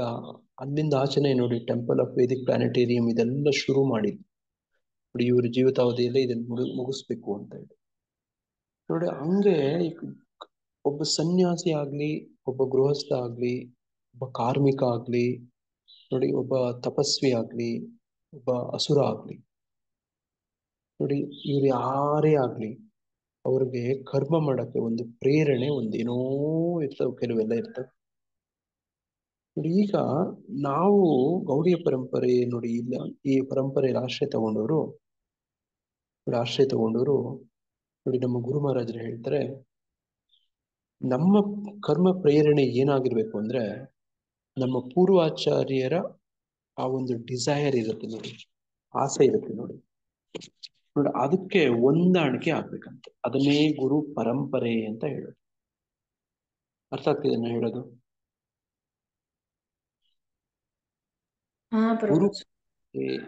ಗುರು ಪರಂಪರೆ ಅಂತಂದ್ರೆ ಅದು ಏನು? ಗುರು ಪರಂಪರೆ ಅಂದ್ರೆ ಏನು? ನಮ್ಮೆಲ್ಲ ತಲೆಮಾರುಗಳೆಲ್ಲ ಗುರುಗಳ ಹತ್ರ ಇರ್ಬೇಕಂತ. ನೋಡಿ ಗುರು ಪರಂಪರೆ ಅಂದ್ರೆ ನೋಡಿ ಇದು ನೀವು ನನ್ನ ಮೊಬೈಲ್ ಸ್ಕ್ರೀನ್ ನೋಡಿ, ಇದು ನಿಮ್ಮ ಗುರುಗಳು, ಇದು ಅವ್ರ ಗುರುಗಳು, ನೋಡಿ ಇದು ಅವ್ರ ಗುರುಗಳು, ಇದು ಅವ್ರ ಗುರುಗಳು, ನೋಡಿ ಇದು ಕೃಷ್ಣ. ನೋಡಿ ಹಿಂಗ್ ಕಲ್ಪನೆ ಮಾಡ್ಕೊಳ್ಳಿ.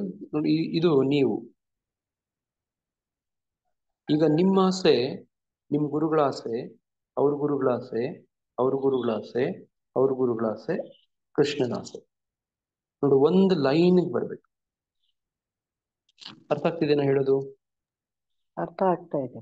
ಅರ್ಥ ಆಯ್ತು ಪ್ರಭು. ನೋಡಿ ಇವ್ರಿಗೇನೋ ಬೇರೆ ತರ ಆಸೆ, ಡೈವರ್ಷನ್ ಇದೆ. ಇವ್ರಿಗೆ ಬೇರೆ ತರ ಹಿಂಗ ಆಸೆ ಆದ್ರೆ ಇದು ಪರಂಪರೆ ಆಗೋದಿಲ್ಲ. ನೋಡಿ ಇವ್ರಿಗೆ ಇನ್ನೇನೋ ಬೇರೆ ಬೇರೆ ಆಸೆ, ಇನ್ನೇನೇನೋ ಪ್ರೇರಣೆ. ಇದು ಆದ್ರೆ ಹಿಂಗಾದ್ರೆ ಪರಂಪರೆ ಆಗೋದಿಲ್ಲ. ನೋಡಿ ಎಲ್ಲ ಒಂದು ಲೈನ್ಗೆ ಬರ್ಬೇಕು. ನೋಡಿ ಇವೆಲ್ಲದಕ್ಕೂ ಒಂದು ಪ್ರೇರಣಾ ಶಕ್ತಿ, ಒಂದು ಇನ್ಸ್ಪಿರೇಷನ್ ಆಗ್ಬೇಕು, ಒಂದು ಅಲೈನ್ಮೆಂಟ್ ಆಗ್ಬೇಕು. ನೋಡಿ ಆ ಇಂದ್ರಿಯಗಳು ಅಷ್ಟೇನೆ, ಅದಕ್ಕೆ ಮಾಡ್ಬೇಕಾಗಿರೋಂಥ ಕರ್ಮಗಳು ಅಷ್ಟೇನೆ, ಮಾಡ್ಬೇಕಾಗಿರೋ ಕರ್ತರಾಗಿರೋರು ಅಷ್ಟೇನೆ.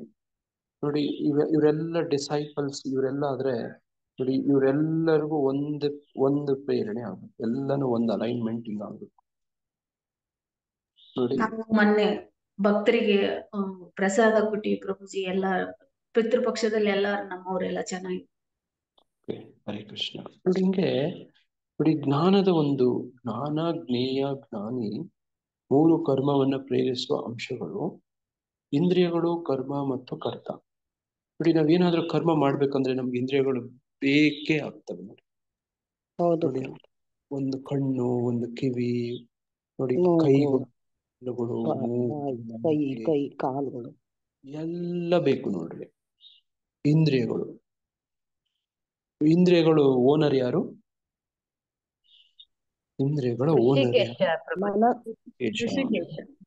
ಋಷಿಕೇಶ, ಇಂದ್ರಿಯಗಳ ಒಡೆಯ ಋಷಿಕೇಶ. ನೋಡಿ ಈಗ ಆ ಇಂದ್ರಿಯಗಳನ್ನ ತಗೊಂಡು ಆ ಇಂದ್ರಿಯಗಳ ಒಡೆಯನಿಗೆ ಸೇವೆ ಮಾಡಿ. ನೋಡಿ ಇಂದ್ರಿಯಗಳು ನೋಡಿ ಇಲ್ಲಿ ಕರ್ಮವನ್ನು ಪ್ರೇರಿಸುವ ಅಂಶಗಳ ಮೂರು ಅಂತ ಹೇಳಿದ್ರೆ ಇಲ್ಲಿ ಕರ್ಮದ ಮೂರು ಘಟ್ಟಗಳನ್ನ ಹೇಳ್ತಾರೆ. ಘಟ್ಟಗಳು ಅಂದ್ರೆ ಸ್ಟೆಪ್ಸ್, ಸ್ಟೇಜಸ್ ಅಂತ, ಹಂತಗಳು ಅಂತ. ನೋಡಿ ಈ ಶ್ಲೋಕ ಏನಾಗುತ್ತೆ, ಈಗ ಮುಂದಿನ ಈ ಅಧ್ಯಾಯದ ಮುಂದಿನ 20 ಶ್ಲೋಕಗಳಿಗೆ ಮುನ್ನುಡಿ ಆಗುತ್ತೆ. ಈಗ ಅದು ಯಾವ್ಯಾವ್ದು ಅಂತ ಹಿಂಗೆ ಮುಂದೆ ಹೇಳ್ಕೊಂಡು ಹೋಗ್ತಾರೆ. ಈಗ ನೋಡಿ ಮುಂದಿನ ಒಂದು 20 ಶ್ಲೋಕಗಳಲ್ಲಿ ಇದೇ ವಿಷಯ ಬರುತ್ತೆ, ಎಲ್ಲ ಕರ್ಮದ ಬಗ್ಗೆನೇ ಬರುತ್ತೆ. ನೋಡಿ ಹಂಗೆ ಭಗವದ್ಗೀತೆಯನ್ನು ಅಧ್ಯಯನ ಮಾಡೋದು ಅಂದ್ರೆ ನೋಡಿ ಅನಾಲಿಟಿಕಲ್ ಸ್ಟಡಿ, ವಿಮರ್ಶಾತ್ಮಕ ಅಧ್ಯಯನ. ನೋಡಿ ಹಿಂಗೆ ಅಧ್ಯಯನ ಮಾಡೋದು. ಅದಕ್ಕೇನ್ ಮಾಡ್ಬೇಕು, ಭಾಗ ಮಾಡ್ಕೋಬೇಕು. ನೋಡಿ ಮೂರು ಘಟಕ, ಕರ್ಮದ ಮೂರು ಘಟ್ಟಗಳು, ಕರ್ಮವನ್ನು ಪ್ರೇರಿಸುವ ಮೂರು ಅಂಶಗಳು. ನೋಡಿ ಹಿಂದೆ ನಾವು 14ನೇ ಅಧ್ಯಾಯದಲ್ಲಿ ಓದಿದ್ವಲ್ವಾ, 14ನೇ ಶ್ಲೋಕದಲ್ಲಿ ಓದಿದ್ವಿ. ಏನಂತ ಓದಿದ್ವಿ? 13, 14 ನೋಡಿ 5 ಕಾರಣಗಳು, ಎಲ್ಲ ಕರ್ಮಗಳ ಸಿದ್ಧಿಗೆ 5 ಕಾರಣಗಳು. ನೋಡು ಕ್ರಿಯೆಯ 5 ಅಂಶಗಳು. ಹಿಂಗೆ ಆಮೇಲೆ ಬಂದಾಗ ನೋಡಿ 15ನೇ ಶ್ಲೋಕದಲ್ಲಿ ಓದಿದ್ವಿ. ನೋಡಿ ಮನುಷ್ಯನು ದೇಹ, ಮನಸ್ಸು ಮತ್ತು ಮಾತುಗಳ ಮೂಲಕ ಮಾಡುವ ನ್ಯಾಯ ಮತ್ತು ಅನ್ಯಾಯದ ಕರ್ಮಕ್ಕೆ 5 ಅಂಶಗಳೇ ಕಾರಣ. ನೋಡಿ ಕಾಯ, ವಾಚ, ಮನಸ, ಅದರಲ್ಲಿ 2 ತರ, ನ್ಯಾಯ, ಅನ್ಯಾಯ. ನೋಡಿ ಹಿಂಗೆ ಎಲ್ಲ ವಿಭಾಗ ಮಾಡೋದು. ಆದುದರಿಂದ ಈ 5 ಅಂಶಗಳನ್ನು ಪರಿಗಣಿಸಿದೆ ತಾನೊಬ್ಬನೇ ಕರ್ತ ಎಂದು ಯೋಚಿಸುವನು ನಿಶ್ಚಯ ಬಹು ಬುದ್ಧಿವಂತನಲ್ಲ, ಅವನು ವಸ್ತುತಿಯನ್ನು ಕಾಣಲ್ಲ. ನೋಡಿ ಹಿಂಗೆ ಎಲ್ಲ ವಿಭಾಗ ಅಂಕಿ ಸಂಖ್ಯೆಗಳಿಟ್ಕೊಂಡು ನೋಡಿ ಅರ್ಥ ಮಾಡ್ಕೊಳ್ಳೋದು. ಯಾಕೆ ಇವೆಲ್ಲ ಚರ್ಚೆ ಆಗ್ತಿದೆ ಅಂದ್ರೆ ಅರ್ಜುನನ ಪ್ರಶ್ನೆ ಏನಾಗಿತ್ತು ಅಂದ್ರೆ ತ್ಯಾಗ ಮತ್ತೆ ವೈರಾಗ್ಯ, ಸನ್ಯಾಸ. ನೋಡಿ ತ್ಯಾಗ ಮಾಡ್ಬೇಕು ಅಂದ್ರೆ ಮೊದ್ಲು ಕರ್ಮ ಮಾಡ್ಬೇಕಲ್ವಾ, ಕರ್ಮ ಮಾಡ್ಬೇಕು ಅಂದ್ರೆ ಕರ್ಮಕ್ಕೊಂದು ಪ್ರೇರಣೆ ಬೇಕಲ್ವಾ, ಆ ಪ್ರೇರಣೆ ಯಾವುದು ಅಂತ ಇಲ್ಲಿ ವಿಷಯ. ಜ್ಞಾನ ಜ್ಞೇಯ ಜ್ಞಾನಿ. ಜ್ಞಾನ ಅಂದ್ರೆ ಏನು ಅಂತ ಗೊತ್ತಾಯ್ತು, ಜ್ಞೇಯ ಅಂದ್ರೆ ಏನು ಅಂತ ಗೊತ್ತಾಯ್ತು, ಜ್ಞಾನಿ ಅಂದ್ರೇನು ಕೂಡ ಗೊತ್ತಾಯ್ತು ಅಂದ್ಕೊಳ್ತೀನಿ. ಗೊತ್ತಾಯ್ತಾ? ಜ್ಞಾನ ಜ್ಞೇಯ ಜ್ಞಾನಿ ಅಲ್ವಾ? ನೋಡಿ ಹಂಗೆ ಅದರ ನಂತರ ಕರ್ಮದ 3 ಘಟ್ಟಗಳು ಕೂಡ ಏನದು ನೋಡಿ. ಏನಾದ್ರೂ ಒಂದು ಮಾಡ್ಬೇಕು ಅಂದ್ರೆ ನಾವೇನ್ ಮಾಡ್ತೀವಿ, ಮೊದ್ಲು ಕಲ್ಪನೆ ಮಾಡ್ಕೋತೀವಿ, ಸಂಕಲ್ಪ ಮಾಡ್ತೀವಿ. ನೋಡಿ ಏಕಾದಶಿ ಉಪವಾಸ ಇರ್ಬೇಕು ಅಂತ ಸಂಕಲ್ಪ ಮಾಡ್ಕೋತೀವೋ ಮಾಡ್ಕೊಳ್ಳೋದು. ಒಂದು ಪೂಜೆ ಮಾಡಿಸ್ಬೇಕು ಅಂತಂದ್ರೆ 500 ನಮ್ ಕೈಯಲ್ಲಿ ಸಂಕಲ್ಪ ಮಾಡಿಸ್ತಾರೋ ಮಾಡೋದು. ಮಾಡಿಸ್ತಾರೆ ಪ್ರಭು. ಒಂದು ಬಿಲ್ಡಿಂಗ್ ಕಟ್ಟಬೇಕು ಅಂತಂದ್ರೆ ಬಿಲ್ಡಿಂಗ್ ಬ್ಲೂ ಪ್ರಿಂಟ್ ಅಂತ ಹಾಕ್ತಾರೆ.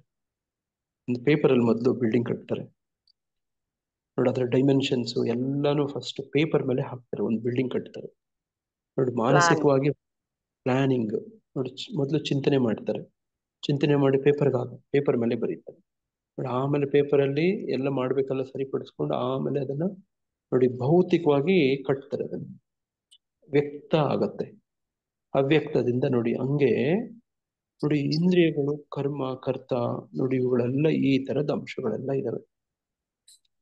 ಹಂಗೆ ದೈನಂದಿನ ಕರ್ಮಕ್ಕೆ 3 ಬಗೆಯ ಪ್ರೇರಣೆಗಳುಂಟು. ಪ್ರತಿದಿನ ನಾವೆಲ್ಲ ಏನ್ ಮಾಡ್ತೀವೋ ನೋಡಿ ಇದಕ್ಕೆಲ್ಲ 3 ಪ್ರೇರಣೆಗಳಿದಾವೆ ಅಂತ ಭಾವಾರ್ಥದಲ್ಲಿ ಪ್ರಭುಪಾದರು ಹೇಳ್ತಿದ್ದಾರೆ. ಏನದು 3 ಪ್ರೇರಣೆಗಳು? ಜ್ಞಾನ ಜ್ಞೇಯ ಮತ್ತು ಜ್ಞಾನಿ. ನೋಡಿ ನಾವು ಕೂಡ ಇವತ್ತು ದೈನಂದಿನ ಕರ್ಮಕ್ಕೆ ಇವತ್ತು ನಾವು ಬದುಕ್ತಿದೀವಿ ಅಂದ್ರೆ ನಮ್ಗೇನೋ ಒಂದು ಪ್ರೇರಣೆ ಇರ್ಬೇಕಲ್ವಾ. ನೋಡಿ ಪ್ರೇರಣೆ ಇಲ್ದಿದ್ರೆ ಬದುಕದೇ ಇಲ್ಲ ವ್ಯಕ್ತಿಗಳು, ಸತ್ತೋಗ್ಬಿಡ್ತಾರೆ. ಅರ್ಥ ಆಗ್ತಿದೆ ನಾನು ಹೇಳೋದು? ಕೆಲವರು ಹೆಂಗೆ ಸೂಸೈಡ್ ಮಾಡ್ಕೊಳ್ಳೋರು, ಡಿಪ್ರೆಷನ್ಗೆ ಹೋದವರೆಲ್ಲ ಯಾಕೆ ಡಿಪ್ರೆಷನ್ಗೆ ಹೋದವ್ರು ಸೂಸೈಡ್ ಮಾಡ್ಕೋತಾರೆ ಗೊತ್ತಾ? ಬೇಡ ಅನ್ಸ್ಬಿಟ್ಟಿರುತ್ತೆ ಪ್ರಭುಜಿ ಅವ್ರಿಗೆ. ಹಾ, ಬದುಕೋದೇ ಬೇಡ ಅನ್ಸ್ಬಿಟ್ಟಿರುತ್ತೆ. ಸಾಕು ಅನ್ಸಿರುತ್ತೆ ಅವ್ರಿಗೆ. ಯಾರಿಗೋಸ್ಕರ ಬದುಕೋದು, ಏನಕ್ಕೋಸ್ಕರ ಬದುಕೋದು, ಬದುಕಕ್ಕೆ ಅಸಾಧ್ಯ ಅನ್ನಿಸ್ಬಿಟ್ಟಿರುತ್ತೆ ಅವ್ರಿಗೆ ನೋಡಿ. ಹಂಗಾಗಿ ಅವ್ರು ಏನ್ ಮಾಡ್ತಾರೆ, ಆತ್ಮಹತ್ಯೆ ಮಾಡ್ಕೊಂಡ್ಬಿಡ್ತಾರೆ ನೋಡಿ. ಅವರೇ ಕೊಂದ್ಕೊಳ್ತಾರೆ. ಅವ್ರಿಗೆ ಬದುಕಬೇಕು ಅಂತ ಆಸೆ ಇರುತ್ತೆ. ನಾವ್ ಹಿಂದೆ ಒಂದು ಕತೆ ಚರ್ಚೆ ಮಾಡಿದ್ವಿ ನಮ್ಮ ಸ್ಕೂಲಲ್ಲಿ, ಆ ಟೆಕ್ಸ್ಟ್ ಬುಕ್ ಅಲ್ಲಿ ಇತ್ತು ನೋಡಿ. ಒಬ್ಬ ಸೈನಿಕ ಸತ್ತೋಗಿರ್ತಾನೆ, ಆ ಪತ್ರ ಮನೆಗೆ ಬರುತ್ತೆ ನೋಡಿ. ಆ ಸೈನಿಕನ ಪತ್ನಿ ನೋಡಿ ಆಕೆ ಬಾಣಂತಿ ಆಗಿರ್ತಾಳೆ, ಅಂದ್ರೆ ಮಗು, ಒಂದು ತೊಟ್ಟಿಲ ಮಗು ಇರುತ್ತೆ ನೋಡಿ. ಆ ಪತ್ರ ಬಂದಾಗ ಆ ಪತ್ರನ ಓದಿ ಸುದ್ದಿ ಕೇಳಿ ಆಕೆ ಶಾಕ್ ಆಗ್ಬಿಡ್ತಾಳೆ. ಹೆಂಗೆ ಶಾಕ್ ಆಗ್ತಾಳೆ ಅಂದ್ರೆ ಅಳೋದೇ ಇಲ್ಲ. ಮಗುನ್ ತಂದು ತೊಟ್ಲ ಮಡಿಲಲ್ಲಿ ಹಾಕ್ತಾರೆ ನೋಡಿ ಆಕೆ ಹೆಂಗೆ ಶಾಕ್ ಆಗ್ಬಿಟ್ಟಿರ್ತಾಳೆ ಅಂದ್ರೆ ಬದುಕಿನ್ನೇನೂ ಇಲ್ಲ ಅನ್ಸ್ಬಿಟ್ಟಿರುತ್ತೆ ಆಕೆಗೆ. ಏನೂ ಇಲ್ಲ, ನೋ ನಥಿಂಗ್, ಬದುಕು ಮುಗ್ದೇ ಹೋಯ್ತು ಅನ್ಸುತ್ತೆ ಆಕೆಗೆ ನೋಡಿ. ಆ ಶಾಕ್ ಅಲ್ಲಿ ಆಕೆಗೆ ಕಣ್ಣೀರು ಕೂಡ ಬರೋದಿಲ್ಲ ನೋಡಿ. ಹೇಳ್ತಾರೆ ದುಃಖ ಆದಾಗ ಕಣ್ಣೀರು ಬರ್ಬೇಕು, ಒಳ್ಳೇದು, ಅಳ್ಬೇಕು, ಅತ್ರೆ ಸ್ವಲ್ಪ ನೋಡಿ ಹೃದಯ ಭಾವ ಸ್ವಲ್ಪ ಕಡಿಮೆ ಆಗತ್ತೆ, ಭಾರ ಕಡಿಮೆ ಆಗತ್ತೆ ಅಂತಾರೆ ನೋಡಿ. ನಿಮ್ಗೆಲ್ಲ ಈ ತರ ಅನುಭವ ಆಗಿರ್ಬೋದು ನೋಡಿ. ಹಂಗೆ ಸಾವು ಮನೆಯಲ್ಲಿ ಅಳೋರು ಚೆನ್ನಾಗಿ ಹತ್ಬಿಡ್ಬೇಕು ಅಂತ ಹೇಳ್ತಾರೆ ನೋಡಿ. ಈಕೆಗೆ ನೋಡಿದ್ರೆ ಎಪ್ಪುಗಟ್ಕೊಂಡು ಇದ್ಬಿಡುತ್ತೆ ಆ ನೋವು, ಆ ಭಾವ ನೋಡಿ ಎಲ್ಲ ಎಪ್ಪುಗಟ್ಕೊಂಡು ಇದ್ಬಿಡುತ್ತೆ ನೋಡಿ. ಎಲ್ಲರೂ ಊರ್ನವರು ಏನೇನೋ ಪ್ರಯತ್ನ ಮಾಡ್ತಾರೆ ಆಕೆ ಅಳ್ಳಿ ಅಂತ, ಅಳೋದಿಲ್ಲ. ಆಕೆ ಕಲ್ಲಾಗ್ಬಿಟ್ಟಿರ್ತಾಳೆ ಆಕೆ ನೋಡಿ, ಕಲ್ಲಾಗ್ಬಿಟ್ಟಿರ್ತಾಳೆ. ಆಕೆಗೆ ಇನ್ನೇನ್ ಬದುಕೇ ಬೇಡ ಅನ್ಸ್ಬಿಟ್ಟಿರುತ್ತೆ ಆಕೆ, ಇನ್ನೇನಿದೆ ಬದುಕಲ್ಲಿ ಅನ್ಸ್ಬಿಟ್ಟಿರುತ್ತೆ ನೋಡಿ. ಆ ಇಡೀ ಆ ಊರಲ್ಲಿ ಒಬ್ಬ ಮುದುಕಿ ಒಳ್ಳೆ ಬುದ್ಧಿವಂತಳೆ ಇರ್ತಾಳೆ, ಯಾಕಂದ್ರೆ ಜೀವನ ಅನುಭವ ಅಲ್ವಾ, ಅನುಭವ ದೊಡ್ಡದು, ಅರಿವೇ ಗುರು. ಆಕೆಗೆ ಚೆನ್ನಾಗಿ ಅರ್ಥ ಆಗತ್ತೆ. ತೊಟ್ಲಲ್ಲಿರೋ ಮಗುನ್ ತಂದು ತೊಡೆ ಮೇಲೆ ಮಲಗಿಸಿದಾಗ ಆಕೆ ಯಾಕೆ ಬದುಕ್ಬೇಕು, ಬದುಕಲ್ ಮುಂದೆ ಏನಿದೆ ಅಂತ ಗೊತ್ತಾಗುತ್ತೆ ನೋಡಿ. ಆ ಮಗುಗೋಸ್ಕರ ಬದುಕ್ಬೇಕು ಅಂತ ಅನ್ಸುತ್ತೆ ಆಕೆಗೆ ನೋಡಿ. ಆ ಮಗುವನ್ನ ನೆನೆಸ್ಕೊಂಡು ಬಿಡೋ ಅಂತ ಹೇಳ್ತಾಳ ನೋಡಿ. ಆಗ ಏನು ಎಪ್ಪು ಗಟ್ಕೊಂಡಿತ್ತು ಅಂತೆಲ್ಲ ಹೇಳಿದ್ನಲ್ಲ ನೋಡಿ, ಅದೆಲ್ಲ ಕರ್ಗೋಗ್ಬಿಡುತ್ತೆ ನೋಡಿ. ಕರಗತ್ತೆ, ಬದುಕ್ಬೇಕು ಅಂತ ಪ್ರೇರಣೆ ಸಿಗತ್ತೆ. ಕರ್ಮ ನೋಡಿ, ಆಕೆಗೆ ಬದುಕಕ್ಕೆ ಪ್ರೇರಣೆ ಸಿಗತ್ತೆ. ಕಲ್ಪನೆ ಮಾಡ್ಕೊಳ್ಳಿ, ಆ ಮಗುನು ಇಲ್ಲದೆ ಇದ್ರೆ ಏನ್ ಯಾಕೆ ಬದುಕೋದು ನೋಡಿ. ಈ ತರದ್ದು ಒಂದು ನೋಡಿ, ನಾವು ನಮ್ಮ ಸಮಾಜ ದೈನಂದಿನ ಕರ್ಮಗಳಿಗೆ ನಮಗೂ ಕೂಡ ಏನೋ ಒಂದು ಪ್ರೇರಣೆ ಬೇಕು. ಆ ಪ್ರೇರಣೆ ನಾನು ಇಷ್ಟೊತ್ತಿಗೆ ಹೇಳಿದ್ನಲ್ಲ ಕುರುಮರಾಜರ ಕತೆ ತಗೊಂಡು ನೋಡಿ, ನಾವು ನಮ್ಮ ಕುಟುಂಬ ಸದಸ್ಯರುಗಳಿಗೆ ಉದ್ದೇಶವಾಗಿ ಪ್ರೇರಣೆ ಇಟ್ಕೊಂಡು ಮಾಡ್ತೀವಿ. ಇದು ಕೂಡ ಒಳ್ಳೇದೇ. ನಾವು ಹಿಂದೆ ಚರ್ಚೆ ಮಾಡಿದ್ವಿ, ಯಾರಿಗೋಸ್ಕರ ನಾವು ಸಂಸಾರ ಜೀವನ ಮಾಡ್ತಿದ್ದೀರಿ, ಮಾಡಬೇಕು, ಮಕ್ಕಳನ್ನು ಪಡ್ಕೊಳ್ಳೋದು, ಸಂತಾನ ಮುಂದುವರಿಸೋದು, ಅವ್ರಿಗೆ ಸಾಕಿ ಬದುಕಿಸೋದು, ಪಾಲನೆ ಪೋಷಣೆ ಮಾಡೋದು, ಇದೆಲ್ಲ ಯಾರ ಆದೇಶ? ಬ್ರಹ್ಮನ ಆದೇಶ. ಬ್ರಹ್ಮನ ನೋಡಿ. ಈ ಅಂಶವನ್ನ ಈಗ ಗಮನ ಮಾತಾಜಿ ಅವ್ರು ಹೇಳ್ತಿದಾರಲ್ಲ, ಈ ಅಂಶವನ್ನ ಯಾರೆಲ್ಲ ತಾವು ಗೃಹಸ್ಥರಿದ್ದೀರೋ ಚೆನ್ನಾಗಿ ಜ್ಞಾಪಕ ಇಟ್ಕೊಂಡಿರ್ಬೇಕು ನೋಡಿ.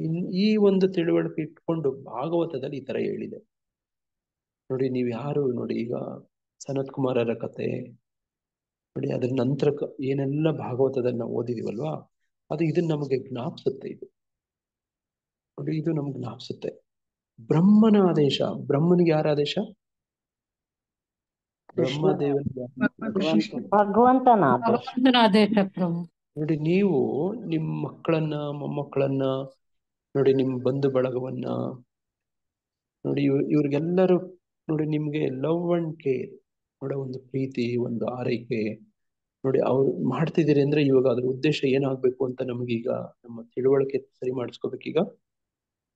ಭಗವಂತನ ಪ್ರೇರಣೆ, ಬ್ರಹ್ಮನ ಆದೇಶ, ಭಗವಂತನ ಆದೇಶ, ಪರಮಾತ್ಮನ ಕೃಷ್ಣನ ಪ್ರೇರಣೆಗೋಸ್ಕರ ನೋಡಿ ನಾವು ಮಕ್ಕಳನ್ನ ಎತ್ತಿದೀವಿ, ಸಾಕ್ತಾ ಇದ್ದೀವಿ ನೋಡಿ. ನಮ್ ಜವಾಬ್ದಾರಿಗಳು ಮಾಡ್ತಿದ್ದೀವಿ. ಒಬ್ಬೊಬ್ರು ಗೃಹಸ್ಥರು ಇದೀರಿ ತಾವೆಲ್ಲರೂ ನೋಡಿ. ನೋಡಿ, ಇದು ಸಂಸ್ಕಾರ. ಯಾಕೆ ಬದುಕ್ತಿದ್ದೀರಿ, ಯಾಕೆ ಮಕ್ಕಳನ್ನ ಎತ್ತಿದ್ದೀರಿ ನೋಡಿ. ಇದು ದೈವೀ ಭಾವ. ಇಲ್ಲದೆ ಇದ್ರೆ ಪ್ರಾಣಿಗಳ ತರ ಆಗ್ಬಿಡ್ತೈತೆ ನೋಡಿ. ಇದು ಪ್ರೇರಣೆ ನೋಡಿ. ಇದು ತುಂಬಾ ತೀರಾ ಅವಶ್ಯಕ. ಈ ಜ್ಞಾನ ಪಡ್ಕೊಂಡು ಬದುಕೋದು. ಕತ್ತೆ ತರನು ಬದುಕೋದು, ಎಮ್ಮೆ ತರನು ಬದುಕೋದು, ನಾಯಿಗಳ ತರನು ಬದುಕೋದು, ಬೆಕ್ಕುಗಳ ತರನು. ಪ್ರಭು, ದುರ್ಯೋಧನನ್ಗೆ ಅದು ಜಾತಕ ಇದು ಭವಿಷ್ಯ. ಹರೇ ಕೃಷ್ಣ. ಹಂಗೆ ದೈನಂದಿನ ಕರ್ಮಕ್ಕೆ 3 ಬಗೆಯ ಪ್ರೇರಣೆಗಳುಂಟು ಅಂತ ನಾವು ಸಂಸಾರಿಗಳಾಗಿ ದೈನಂದಿನ ಬದುಕಕ್ಕೆ ಪ್ರಯತ್ನ ಮಾಡ್ತಿರ್ತೀರಿ ನೋಡಿ. ಅದರಲ್ಲಿ ನಮ್ಗೆ ಜ್ಞಾನ ಬೇಕು, ಇವೆಲ್ಲ ತಿಳುವಳಿಕೆ ಬೇಕು. ಯಾಕೆ ಬದುಕ್ತಿದ್ದೀನಿ ಅಂತ ಬೇಕು, ಬದುಕಿನ ಉದ್ದೇಶ ಗೊತ್ತಾಗಬೇಕು ನೋಡಿ. ಸಾಧ್ಯವಾದಷ್ಟು ಗುರುಗಳ ಹೀಗೆ ಅಲೈನ್ಮೆಂಟ್ ಅಂತ ಹೇಳ್ಕೊಂಡು ನೋಡ್ರಿ. ಏನದು ಅಲೈನ್ಮೆಂಟು? ಅಲೈನ್ಮೆಂಟ್ ಅಂತ ಹೇಳಿದ್ವಿ. ಈಗ ಜೋಡಿಸ್ಕೋಬೇಕು. ಆ ಒಂದು ಗುರುಗಳ ಆಸೆಗಳು ಒಂದೇ ಇರ್ಬೇಕು. ಗುರುಗಳ ಇಚ್ಛೆ, ನಮ್ಮ ಇಚ್ಛೆ, ನಮ್ಮ ಗುರುಗಳ ಇಚ್ಛೆ ಅವ್ರ ಗುರುಗಳ ಇಚ್ಛೆಗೆ ಅಲೈನ್ಮೆಂಟ್ ನೋಡಿ. ಆ ಒಂದು ಲೈನ್ ಜೋಡಿಸ್ಕೋತಾರೆ ಅವರು ನೋಡಿ. ನಾವು ಪ್ರಭುಪಾದ ಲೀಲಾಮೃತ ಓದ್ತಾ ಇದೀವಲ್ವಾ ನೋಡಿ, ಅವರೆಲ್ಲ ಪ್ರಯತ್ನ ಏನ್ ಮಾಡ್ತಾರೆ? ಅವ್ರ ಗುರುಗಳ ಇಚ್ಛೆ, ಅವ್ರ ಗುರುಗಳು ಇಚ್ಛೆ, ಅವ್ರ ಗುರುಗಳು, ಹಿಂಗೆ ಲೈನ್ ಹೋಗುತ್ತೆ ಬ್ರಹ್ಮದೇವರವರೆಗೂ ಹೋಗುತ್ತೆ. ಬ್ರಹ್ಮದೇವರು ಕೃಷ್ಣನ ಭಕ್ತರು, ಕೃಷ್ಣನ ಮಗ ನೋಡಿ. ಹಿಂಗೆ ನಮ್ಮ ಅಲೈನ್ಮೆಂಟ್ ಮಾಡ್ಕೋಬೇಕು ನೋಡಿ. ಇವೆಲ್ಲ ಜ್ಞಾನ, ಜ್ಞೇಯ ಮತ್ತು ಜ್ಞಾನಿ, ಕರ್ಮ ಸಾಧನಗಳು, ಕರ್ಮ ಮತ್ತು ಕರ್ತ, ಇವನ್ನ ಕರ್ಮದ ಘಟಕಗಳು ಎನ್ನುತ್ತಾರೆ. ಯಾವುದೇ ಮನುಷ್ಯನು ಮಾಡಿದ ಕರ್ಮಕ್ಕೆ ಈ 5 ಅಂಶಗಳುಂಟು. ಕರ್ಮ ಮಾಡುವ ಮೊದಲು ಯಾವುದಾದರೂ ಪ್ರೇರಣೆ ಇರುತ್ತದೆ. ಈಗ ನಮಗೂ ಇವತ್ತು ಬದುಕಬೇಕು ಅಂದ್ರೆ ಏನೋ ಒಂದು ಪ್ರೇರಣೆ ಇರುತ್ತೆ ಅಲ್ವಾ? ಇರಬೇಕು. ಎಲ್ಲರಿಗೂ ಒಂದು ಪ್ರೇರಣೆ ಇದ್ರೇನೆ ಬದುಕೋದು. ನಾವು ಆಂಟ್ ಅಂಡ್ ದ ಕ್ರಿಕೆಟ್ ಕತೆ ಓದಿದ್ವಲ್ವಾ? ಆ ಆಂಟ್ಗೆ ನೋಡಿ, ಆ ಇರುವೆಗೆ ಬದುಕಬೇಕು ಅಂತ ಆಸೆ ಅಂತ ಹೇಳಿ ಅದೇನ್ ಮಾಡುತ್ತೆ? ಕಾಳು ಕಡಿಗಳನ್ನೆಲ್ಲ, ಧಾನ್ಯಗಳನ್ನೆಲ್ಲ ಸಂಗ್ರಹ ಮಾಡಿ ಇಟ್ಕೊಳುತ್ತೆ ನೋಡಿ. ಅದಕ್ಕೆ ಬದುಕಬೇಕು ಅಂತ ಆಸೆ ನೋಡಿ. ಬದುಕಬೇಕು ಅಂತ ಆಸೆ ಇದ್ದವರೇ ಬದುಕೋದು ನೋಡಿ. ನಂಗೆ ನೋಡಿ, ಅದೊಂದು ಆಸ್ತಿ ಸಂಪಾದನೆ ಮಾಡೋದಕ್ಕೂ ಆಗ್ಬೋದು. ಒಂದು ಜ್ಞಾನ ವಿದ್ಯಾರ್ಜನೆ ನೋಡಿ. ಕೆಲವರು ಸಿದ್ಧಿ ಪಡಿಬೇಕು ಅಂತ ಬದುಕ್ತಾರೆ ನೋಡಿ ಅವ್ರ ಬದುಕನ್ನ ದೀರ್ಘ ಮಾಡ್ಕೊಂತಾರೆ, ಬದುಕು ಸಿದ್ಧಿ ಪಡ್ಕೋಬೇಕು ಅಂತ, ಮ್ಯಾಜಿಕಲ್ ಪವರ್ಸ್ ಬೇಕು ಅಂತ. ನೋಡಿ ಹಂಗೆ ಏನೇನೋ ಯಾರ್ಯಾರಿಗೋ ಏನೇನೋ ಪ್ರೇರಣೆ. ನೋಡಿ ಒಬ್ಬರಿಗೆ ನೋಡಿ ಕರ್ಮಿಗಳಿಗೆ ಪುಣ್ಯ ಬೇಕು, ನೋಡಿ ಯೋಗಿಗಳಿಗೆ ಸಿದ್ಧಿ ಬೇಕು, ಜ್ಞಾನಿಗಳಿಗೆ ಏನ್ ಬೇಕು? ಯಾರಾದ್ರೂ ಹೇಳ್ತೀರ ಯಾವಾಗ್ಲೂ ತಕ್ಷಣ? ಪುಸ್ತಕಗಳನ್ನು ಓದ್ಕೊಂಡಿರ್ಬೇಕಂತ. ಇಲ್ಲ, ಮೋಕ್ಷ ಬೇಕು. ಬರ್ದಿಟ್ಕೊಳ್ಳಿ. ಕೈವಲ್ಯ ಮೋಕ್ಷ ಬೇಕು ಪ್ರಭುಜಿ. ಕೈವಲ್ಯ ಮೋಕ್ಷ ಬೇಕು, ಸಾಯುಜ್ಯ ಮೋಕ್ಷ ಬೇಕು. Very good. ನೋಡಿ ಇನ್ನೊಂದ್ಸತಿ ಹೇಳೋಣ. ಯಾರಾದ್ರೂ ಹೇಳ್ತೀರಾ? ಹೇಳಿದ್ದು ವಾಪಸ್ ಹೇಳ್ತೀರಾ? ಕರ್ಮಿಗಳಿಗೆ ಏನ್ ಬೇಕು? ಅವರಿಗೆ ಪುಣ್ಯ ಫಲ ಬೇಕು ಪ್ರಭುಜಿ. ಪುಣ್ಯ ಬೇಕು. ಬರ್ಕೊಳ್ಳಿ, ಪುಣ್ಯ. ಬರ್ಕೊಳ್ಳಿ, ಎಲ್ಲರೂ ಬರ್ಕೊಳ್ಳಿ. ಇಲ್ಲ ತಲೆಯಲ್ಲಿ ಜ್ಞಾಪಕ ಇಟ್ಕೊಳ್ಳಿ. ಕರ್ಮಿಗಳಿಗೆ ಏನ್ ಬೇಕು? ಪುಣ್ಯ ಬೇಕು. ಯೋಗಿಗಳಿಗೆ ಏನ್ ಬೇಕು? ಸಿದ್ಧಿಗಳು ಬೇಕು. ಸಿದ್ಧಿಗಳು ಬೇಕು. ಜ್ಞಾನಿಗಳಿಗೆ ಏನ್ ಬೇಕು?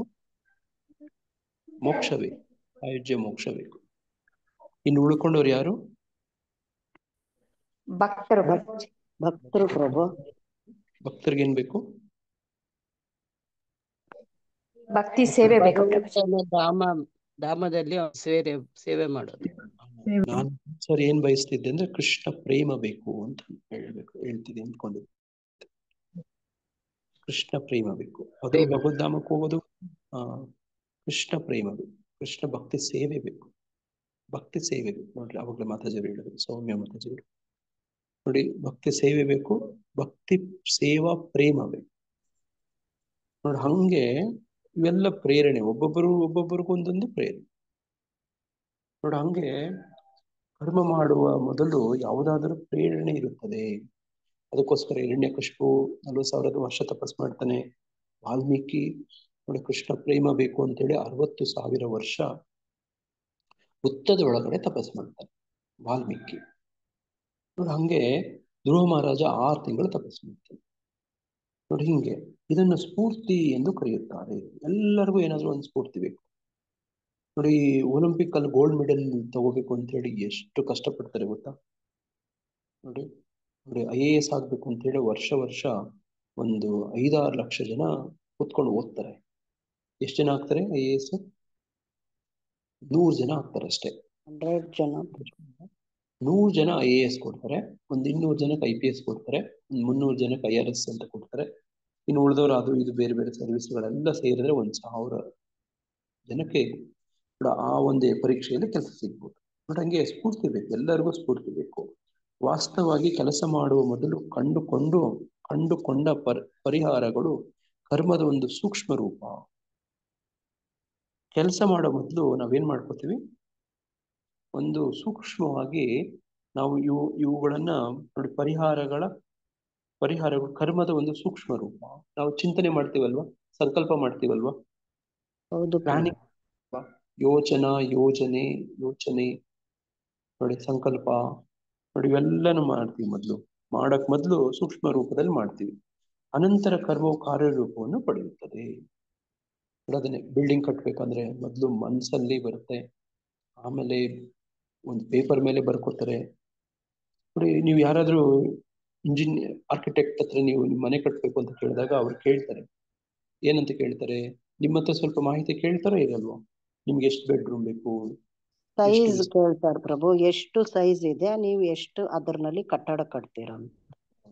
ಏನು ಫ್ಲೋರಿಂಗ್ ಏನ್ ಹಾಕ್ಬೇಕು? ಟೈಲ್ಸ್ ಹಾಕ್ಬೇಕಾ, ಮಾರ್ಬಲ್ ಹಾಕ್ಬೇಕಾ, ಗ್ರಾನೈಟ್ ಹಾಕ್ಬೇಕಾ?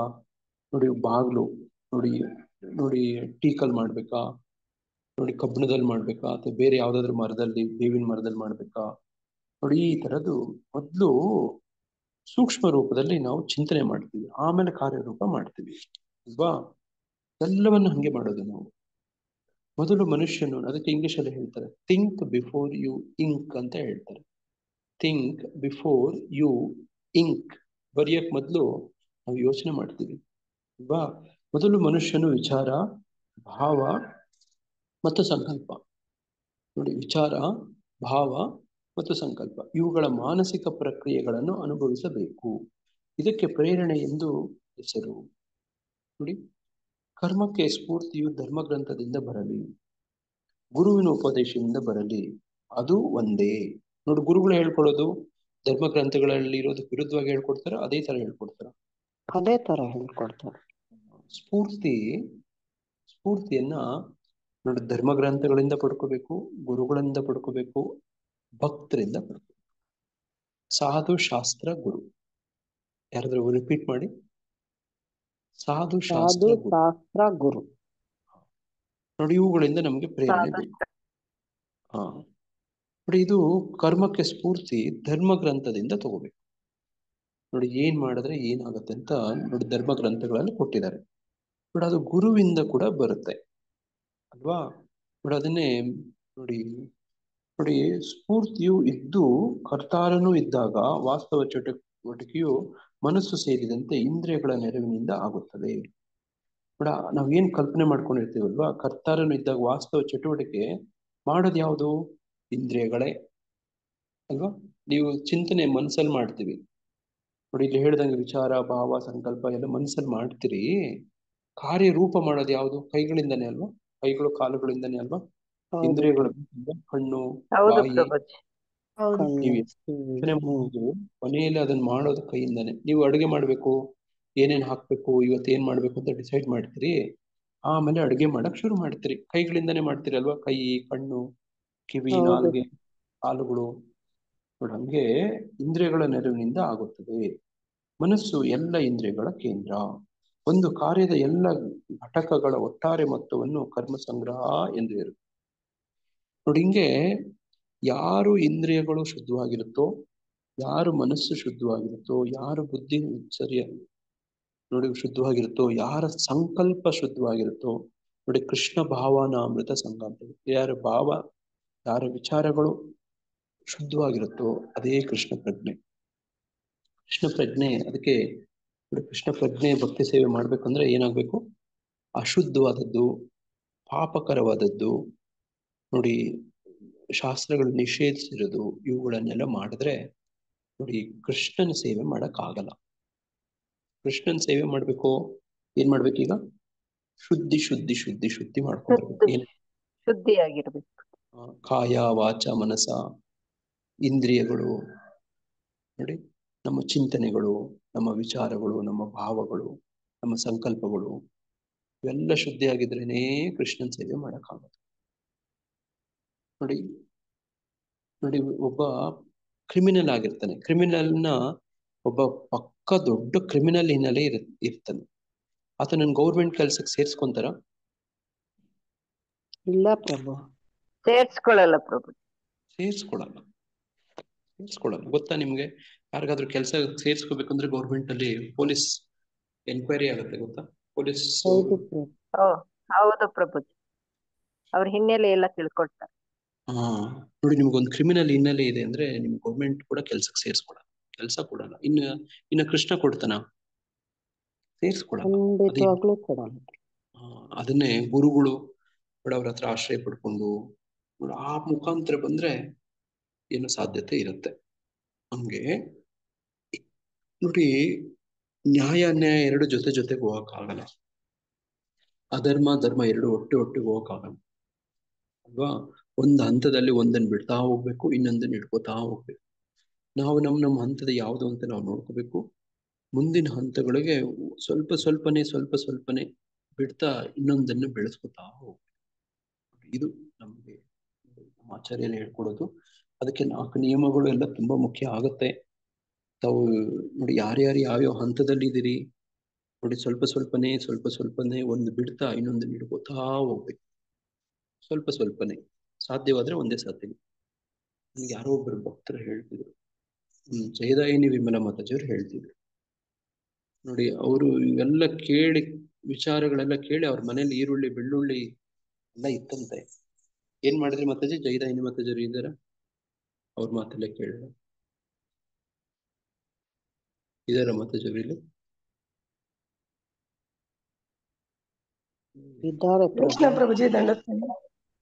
ಏನ್ ಮಾಡಿದ್ರಿ ಸೇವಿಕಾ ಮಾತಾಜಿ? ಕ್ಲಾಸ್ ಮಾಡಿದ್ರು, ಅದು ಕೇಳ್ಕೊಂಡ್ ಬಂದು ಮನೇಲಿ ಇದ್ದಿದ್ದು ಈರುಳ್ಳಿ ಬೆಳ್ಳುಳ್ಳಿ ಸಾಕ್ಬಿಟ್ಟಿದ್ರು. ನಿಮ್ ಮನೆಯವ್ರ ಪ್ರಕ್ರಿಯೆ ಹೇಗಿತ್ತು? ಅವ್ರು ಏನ್ ಈ ತರ ಎಲ್ಲ ಮಾಡ್ತಿದ್ಯ ಯಾಕೆ ಅಂದ್ರು. ಇಲ್ಲ ನನ್ಗೆ ಇಷ್ಟ ಇಲ್ಲ, ನಾನು ಇನ್ಮೇಲೆ ಇದೇ ತರ ನಡ್ಕೊಳೋದು, ಇಷ್ಟ ಇದ್ರೆ ನಾನು ಇಟ್ಕೊಂಡು ಕಳ್ಸ್ಬಿಡಿ ಅಂದೆ ಪ್ರಭು. ನೋಡ್ರಿ, ಹಂಗೆ ಒಂದೇ ಸತಿ ಇಷ್ಟ ಇದ್ರೆ ಇಟ್ಕೊಳ್ಳಿ, ಇಲ್ಲಿದ್ರೆ ಕಳಿಸ್ಬಿಡ್ತೀನಿ ನೋಡಿ. ಹಂಗೆ ಒಂದು ಹಂತದಲ್ಲಿ ತುಂಬಾ ದೃಢ ನಿರ್ಧಾರ ತಗೋಬೇಕಾಗತ್ತೆ. ಅದು ಒಂದು ಹಂತದಲ್ಲಿ ಆಗ್ಬೋದು ನೋಡಿ. ಹಂಗೆ ಒಂದು ಉದಾಹರಣೆ ಅಷ್ಟೇ ನೋಡಿ. ಈ ತರ ಬಹಳಷ್ಟು ಜನ ಭಕ್ತರ ಬದುಕಲ್ಲಿ ಬಹಳ ತರದಾಗಿದೆ. ಹೀಗೆ ಒಬ್ಬೊಬ್ಬರ ಬದುಕಲು ಒಂದೊಂಥರ, ಒಬ್ಬೊಬ್ರು ನೋಡಿ ಈ ತರದ್ ಏನೇನೋ ಎಲ್ಲೆಲ್ಲಿಂದನೋ ಪ್ರೇರಣೆ ಸಿಕ್ಕಿರುತ್ತೆ. ಒಂದ್ ದೃಢ ನಿರ್ಧಾರ ತಗೊಳ್ಳೋಂತ ಒಂದ್ ದಿನ ಬರ್ಲೇಬೇಕು. ಇವತ್ತಲ್ಲ ನಾಳೆ, ನಾಳೆ ಅಲ್ಲ ನಾಡಿದ್ದು, ನಾಡದ್ದಲ್ಲ ಆಚೆ ನಾಡದ್ದು, ಇಲ್ಲದೆ ಇದ್ರೆ ಮುಂದಿನ ಜನ್ಮ ಅಷ್ಟೇ. ಬಟ್ ಇದಾಗೋದು ಆಗ್ಲೇಬೇಕು, ಹಾಗೆ ಆಗುತ್ತೆ. ಹರೇ ಕೃಷ್ಣ. ಎಲ್ಲರಿಗೂ ದಂಡೋತ್ ಪ್ರಣಾಮಗಳು, ಧನ್ಯವಾದಗಳು. ಶ್ವೇತಾ ಮಾತಾಜಿ, ಕಾರ್ಯಕ್ರಮ ದಯವಿಟ್ಟು ಮುಂದುವರಿಸಿ. ಎಲ್ಲ ಭಕ್ತರಿಗೆ ಪ್ರಾರ್ಥನೆ ಮಾಡಿಸಿ, ಎಲ್ಲರ ಆರೋಗ್ಯಕ್ಕೆ, ವಿಶೇಷವಾಗಿ ಮಹಾರಾಣಿ ಮಿತ್ರವಿಂದ ಮಾತಾಜಿಯವರು, ಅವರ ಪತಿಗೆ ಹುಷಾರಿಲ್ಲ, ರಾಮಣ್ಣ ಪ್ರಭು ಕೂಡ, ಅವ್ರಿಗೋಸ್ಕರ ಕೂಡ ಪ್ರಾರ್ಥನೆ ಮಾಡಿ ಮಾತಾಜಿ. ನಾನು ಜೊತೆಲಿ ಇಲ್ಲೇ ಇರ್ತೀನಿ, ದಯವಿಟ್ಟು ಕಾರ್ಯಕ್ರಮ ಮುಂದುವರಿಸಿ ಮಾತಾಜಿ. ಹರೇ ಕೃಷ್ಣ. ಎಲ್ಲರಿಗೂ ತುಂಬಾ ಧನ್ಯವಾದಗಳು. ಪ್ರಶ್ನೋತ್ತರಕ್ಕೆ ಸಮಯ ಇಲ್ಲ, ಪ್ರಭುಜಿ ದಂಡವತ್ ಪ್ರಣಾಮ. ನಾಳೆ ಚರ್ಚೆ ಮಾಡಬಹುದು. ಹರೇ ಕೃಷ್ಣ ಪ್ರಭು, ದಂಡೋತ್ ಪ್ರಣಾಮ. ಹರೇ ಕೃಷ್ಣ ಹರೇ ಪ್ರಭುಜಿ, ಕೃಷ್ಣ ಪ್ರಭುಜಿ ದಂಡವತ್ ಪ್ರಣಾಮ. ಹರೇ ಕೃಷ್ಣ ಮಾತಾಜಿ. ಹಂಗೆ ಪ್ರಭುಜಿ ಹೇಳ್ದಂಗೆ ಎಲ್ಲಾರು ಆರೋಗ್ಯನೂ ಚೆನ್ನಾಗಾಗ್ಲಿ. ಮಹಾರಾಣಿ ಮಾತಾಜಿ ಅವ್ರ ಮನೆಯವ್ರು ರಾಮಣ್ಣ ಪ್ರಭುಜಿ ಅವ್ರ ಆರೋಗ್ಯನೂ ಚೆನ್ನಾಗಾಗಿ, ಹೇಮಾ ಮಾತಾಜಿ ಅವರು ಚೆನ್ನಾಗಾಗ್ಲಿ ಅಂತಂದು ಎಲ್ಲಾರು 3 ಸತಿ ಹರೇ ಕೃಷ್ಣ ಮಹಾಮಂತ್ರ ಹೇಳೋಣ ಮಾತಾಜಿ. ಹರೇ ಕೃಷ್ಣ ಕೃಷ್ಣ ಕೃಷ್ಣ ಹರೇ ಹರೇ ಕೃಷ್ಣ ಹರೇ ಕೃಷ್ಣ ರಾಮ ರಾಮ ಹರೇ ಕೃಷ್ಣ ಕೃಷ್ಣ ಕೃಷ್ಣ ರಾಮ ಹರೇ ರಾಮ ಹರೇ ರಾಮ ಹರೇ ರಾಮ ರಾಮ ರಾಮ ಹರೇ ಹರೇ ರಾಮ ರಾಮ ರಾಮ ಹರೇ ಕೃಷ್ಣ ಕೃಷ್ಣ ರಾಮ ಕೃಷ್ಣ ಹರೇ ಹರೇ ರಾಮ ರಾಮ ಹರೇ ರಾಮ ರಾಮ ಹರೇ ರಾಮ ರಾಮ ರಾಮ ಹರೇ ಹರೇ ಕೃಷ್ಣ ಹರೇ ಕೃಷ್ಣ ಹರೇ ಕೃಷ್ಣ ಕೃಷ್ಣ ಹರೇ ರಾಮ ಹರೇ ಹರೇ ಹರೇ ರಾಮ ಹರೇ ರಾಮ ರಾಮ ಹರೇ ರಾಮ ರಾಮ ರಾಮ ಹರೇ ಹರೇ ಹರೇ ಕೃಷ್ಣ ಹರೇ ರಾಮ ರಾಮ ರಾಮ ಹರೇ ಹರೇ. ಹರೇ ಕೃಷ್ಣ ಮಾತಾಜಿ. ಹರೇ ಕೃಷ್ಣ ಮಾತಾಜಿ. ಹರೇ ಕೃಷ್ಣ ಪ್ರಭು, ದಂಡೋತ್ ಪ್ರಣಾಮ. ಮಾತಾಜಿ ಹರೇ ಕೃಷ್ಣ. ಒಂದ್ ನಿಮಿಷ ಇರಿ ಮಾತಾಜಿ. ಹರೇ ಕೃಷ್ಣ ಹೇಳಿ ಮಾತಾಜಿ. ಮಾತಾಜಿ ಡಿಂಪುದು birthday ಇದೆ ಮಾತಾಜಿ. ಹಾ ಮಾತಾಜಿ. ಫಸ್ಟ್ ಇಯರ್ ಫಸ್ಟ್ ಇದೆ ಮಾತಾಜಿ, ಪ್ರೇಯರ್ ಮಾಡ್ಸಿ ಮಾತಾಜಿ. ಹಾ ಹೇಳಿ ಮಾತಾಜಿ. ಒಬ್ರು ಮಾತಾಡಿ, ಒಬ್ರು ಮಾತಾಡ್ಬೇಕು ಮಾತಾಜಿ. ಎಲ್ಲರೂ ಮಾತಾಡ್ತಿದ್ದೀರಾ, ಏನು ಅರ್ಥ ಆಗಲ್ಲ. ಜಮುನಾ ಮಾತಾಜಿ, ಹೇಳಿ ಮಾತಾಜಿ. ನಾಳೆಯಿಂದ ಯಾರನ್ನ ಮಂಗಳಾರತಿ ಮಾಡಕ್ ಹೇಳಿ ಮಾತಾಜಿ. ನಾನು ಹಾಸ್ಪಿಟ್ಲ್ ಕರ್ಕೊಂಡು ಹೋಗ್ತಾ ಇದ್ದೀನಿ. ಓಕೆ ಮಾತಾಜಿ. ಎಲ್ಲಾರ್ಗು ಶ್ವೇತಾ ಮಾತಾಜಿ ಯಜಮಾನ್ರಿಗೋಸ್ಕರ ಮಾಡ್ಸಿ ಹೇಳಿ ಮಾತಾಜಿ. ಮಾತಾಜಿ. ಮಾಡಿಸ್ದೆ ಮಾತಾಜಿ. ನಿಮ್ ಮನೆಯವ್ರು ಚೆನ್ನಾಗಾಗ್ಲಿ ಅಂತ ಪ್ರೇಯರ್ ಆಗಿತ್ತೆ ಮಾತಾಜಿ. ಡೈಲಿ ಸ್ವಲ್ಪ ಮಾಡ್ಸಿ ಮಾತಾಜಿ. ಆಯ್ತು ಮಾತಾಜಿ. ಪ್ರಭುಜಿ ಹೇಳಿದ್ದಾರೆ, ಮಾಡಿಸ್ತೀನಿ ಮಾತಾಜಿ. ಹರೇ ಅವ್ರ ಕೃಷ್ಣ ಆರೋಗ್ಯ ಚೆನ್ನಾಗಿರ್ಲಿ ಮಾತಾಜಿ. ಆಯ್ತು ಮಾತಾಜಿ. ಹರೇ ಕೃಷ್ಣ. ವಿಜೇತಾ ಮಾತಾಜಿ ಅವರು ಮಿಷನ್ ಆಗಕ್ ಹೋಗ್ತಾ ಇದಾರೆ, ಪ್ರೇಯರ್ ಮಾಡ್ರು. ಹರೇ ಹಾ ಕೃಷ್ಣ. ಮಾತಾಜಿ. ಆಯ್ತು ಮಾತಾಜಿ. ವಿಜೇತಾ ಮಾತಾಜಿ. ಹಾ ಮಾತಾಜಿ. ಪುಷ್ಪಲತಾ ಮಾತಾಜಿ. ನಮ್ ಮಗಳದು ಚಿಕ್ಕ ಮಗಳದು ಫಸ್ಟ್ ಇಯರ್ MBBS ಎಕ್ಸಾಮ್ ಇವತ್ತು ಇದೆ ಮಾತಾಜಿ. ಇವತ್ತು ಸ್ಟಾರ್ಟ್ ಆಗ್ತಿದೆ. ಹಾ ಮಾತಾಜಿ. ಆಯ್ತು ಮಾತಾಜಿ. ಎಕ್ಸಾಮ್ ಚೆನ್ನಾಗಾಗ್ಲಿ ಮಾತಾಜಿ ಅವಳದು. ಹರೇ ಕೃಷ್ಣ. ಹಂಗಾಗಿ ವಿಜೇತಾ ಮಾತಾಜಿಗೆ ಮತ್ತು ಪುಷ್ಪಲತಾ ಮಾತಾಜಿ ಮಗಳಿಗೆ ಎಕ್ಸಾಮ್ ಚೆನ್ನಾಗಾಗ್ಲಿ ಅಂತ ನಾವು ಇನ್ನೊಂದ್ 3 ಸತಿ ಹರೇ ಕೃಷ್ಣ ಮಹಾಮಂತ್ರ ಹೇಳೋಣ ಮಾತಾಜಿ. ಹುಡುಗರದಲ್ಲೇ ಹರೇ ಎಕ್ಸಾಮ್ ಕೃಷ್ಣ ಹರೇ ಕೃಷ್ಣ ಕೃಷ್ಣ ಕೃಷ್ಣ ಹರೇ ಹರೇ ರಾಮ ಹರೇ ರಾಮ ಹರೇ ಕೃಷ್ಣ ಕೃಷ್ಣ ಹರೇ ಕೃಷ್ಣ ಹರೇ ರಾಮ ಹರೇ ರಾಮ ರಾಮ ರಾಮ ಹರೇ ಹರೇ ಕೃಷ್ಣ ಹರೇ ರಾಮ ಕೃಷ್ಣ ಹರೇ ರಾಮ ಕೃಷ್ಣ ರಾಮ ಹರೇ ರಾಮ ಹರೇ ರಾಮ ಹರೇ ರಾಮ ರಾಮ ರಾಮ ಹರೇ ಹರೇ ಕೃಷ್ಣ ಕೃಷ್ಣ ಕೃಷ್ಣ ಹರೇ ಹರೇ ಹರೇ ರಾಮ ರಾಮ ರಾಮ ಹರೇ ಹರೇ ರಾಮ ರಾಮ ರಾಮ ರಾಮ ಹರೇ ಹರೇ ರಾಮ ಬಾಟ್ಲ ఉండే అయిపోయిన ಹರೇ ಕೃಷ್ಣ ಮಾತಾಜಿ. ಎಲ್ಲರಿಗೂ ಧನ್ಯವಾದಗಳು, ದಂಡೋತ್ ಪ್ರಣಾಮ್. ರಾಜೇಶ್ವರಿ ಮಾತಾಜಿ. ಹರೇ ಕೃಷ್ಣ.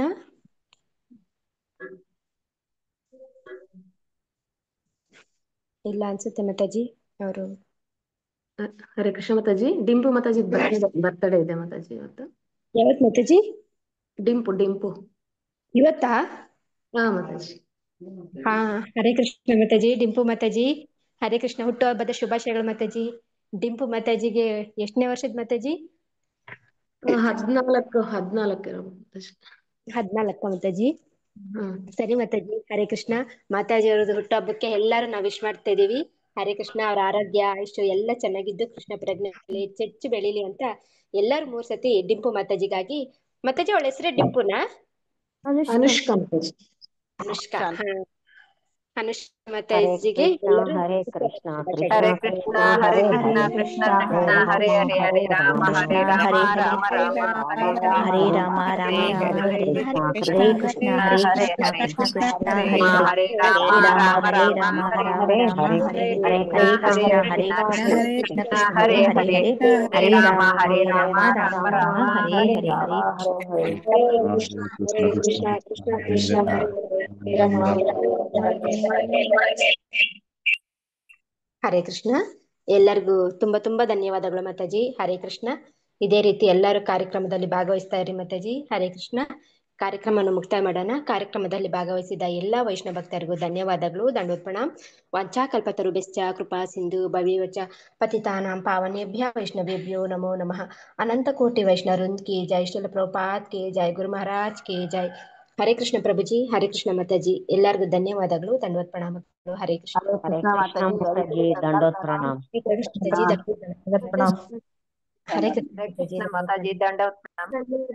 ಮಾತಾಜಿ. ಹರೇ ಕೃಷ್ಣ. ಹರೇ ಕೃಷ್ಣ ವಿಜೇತ ಮಾತಾಜಿ. ಹರೇ ಕೃಷ್ಣ.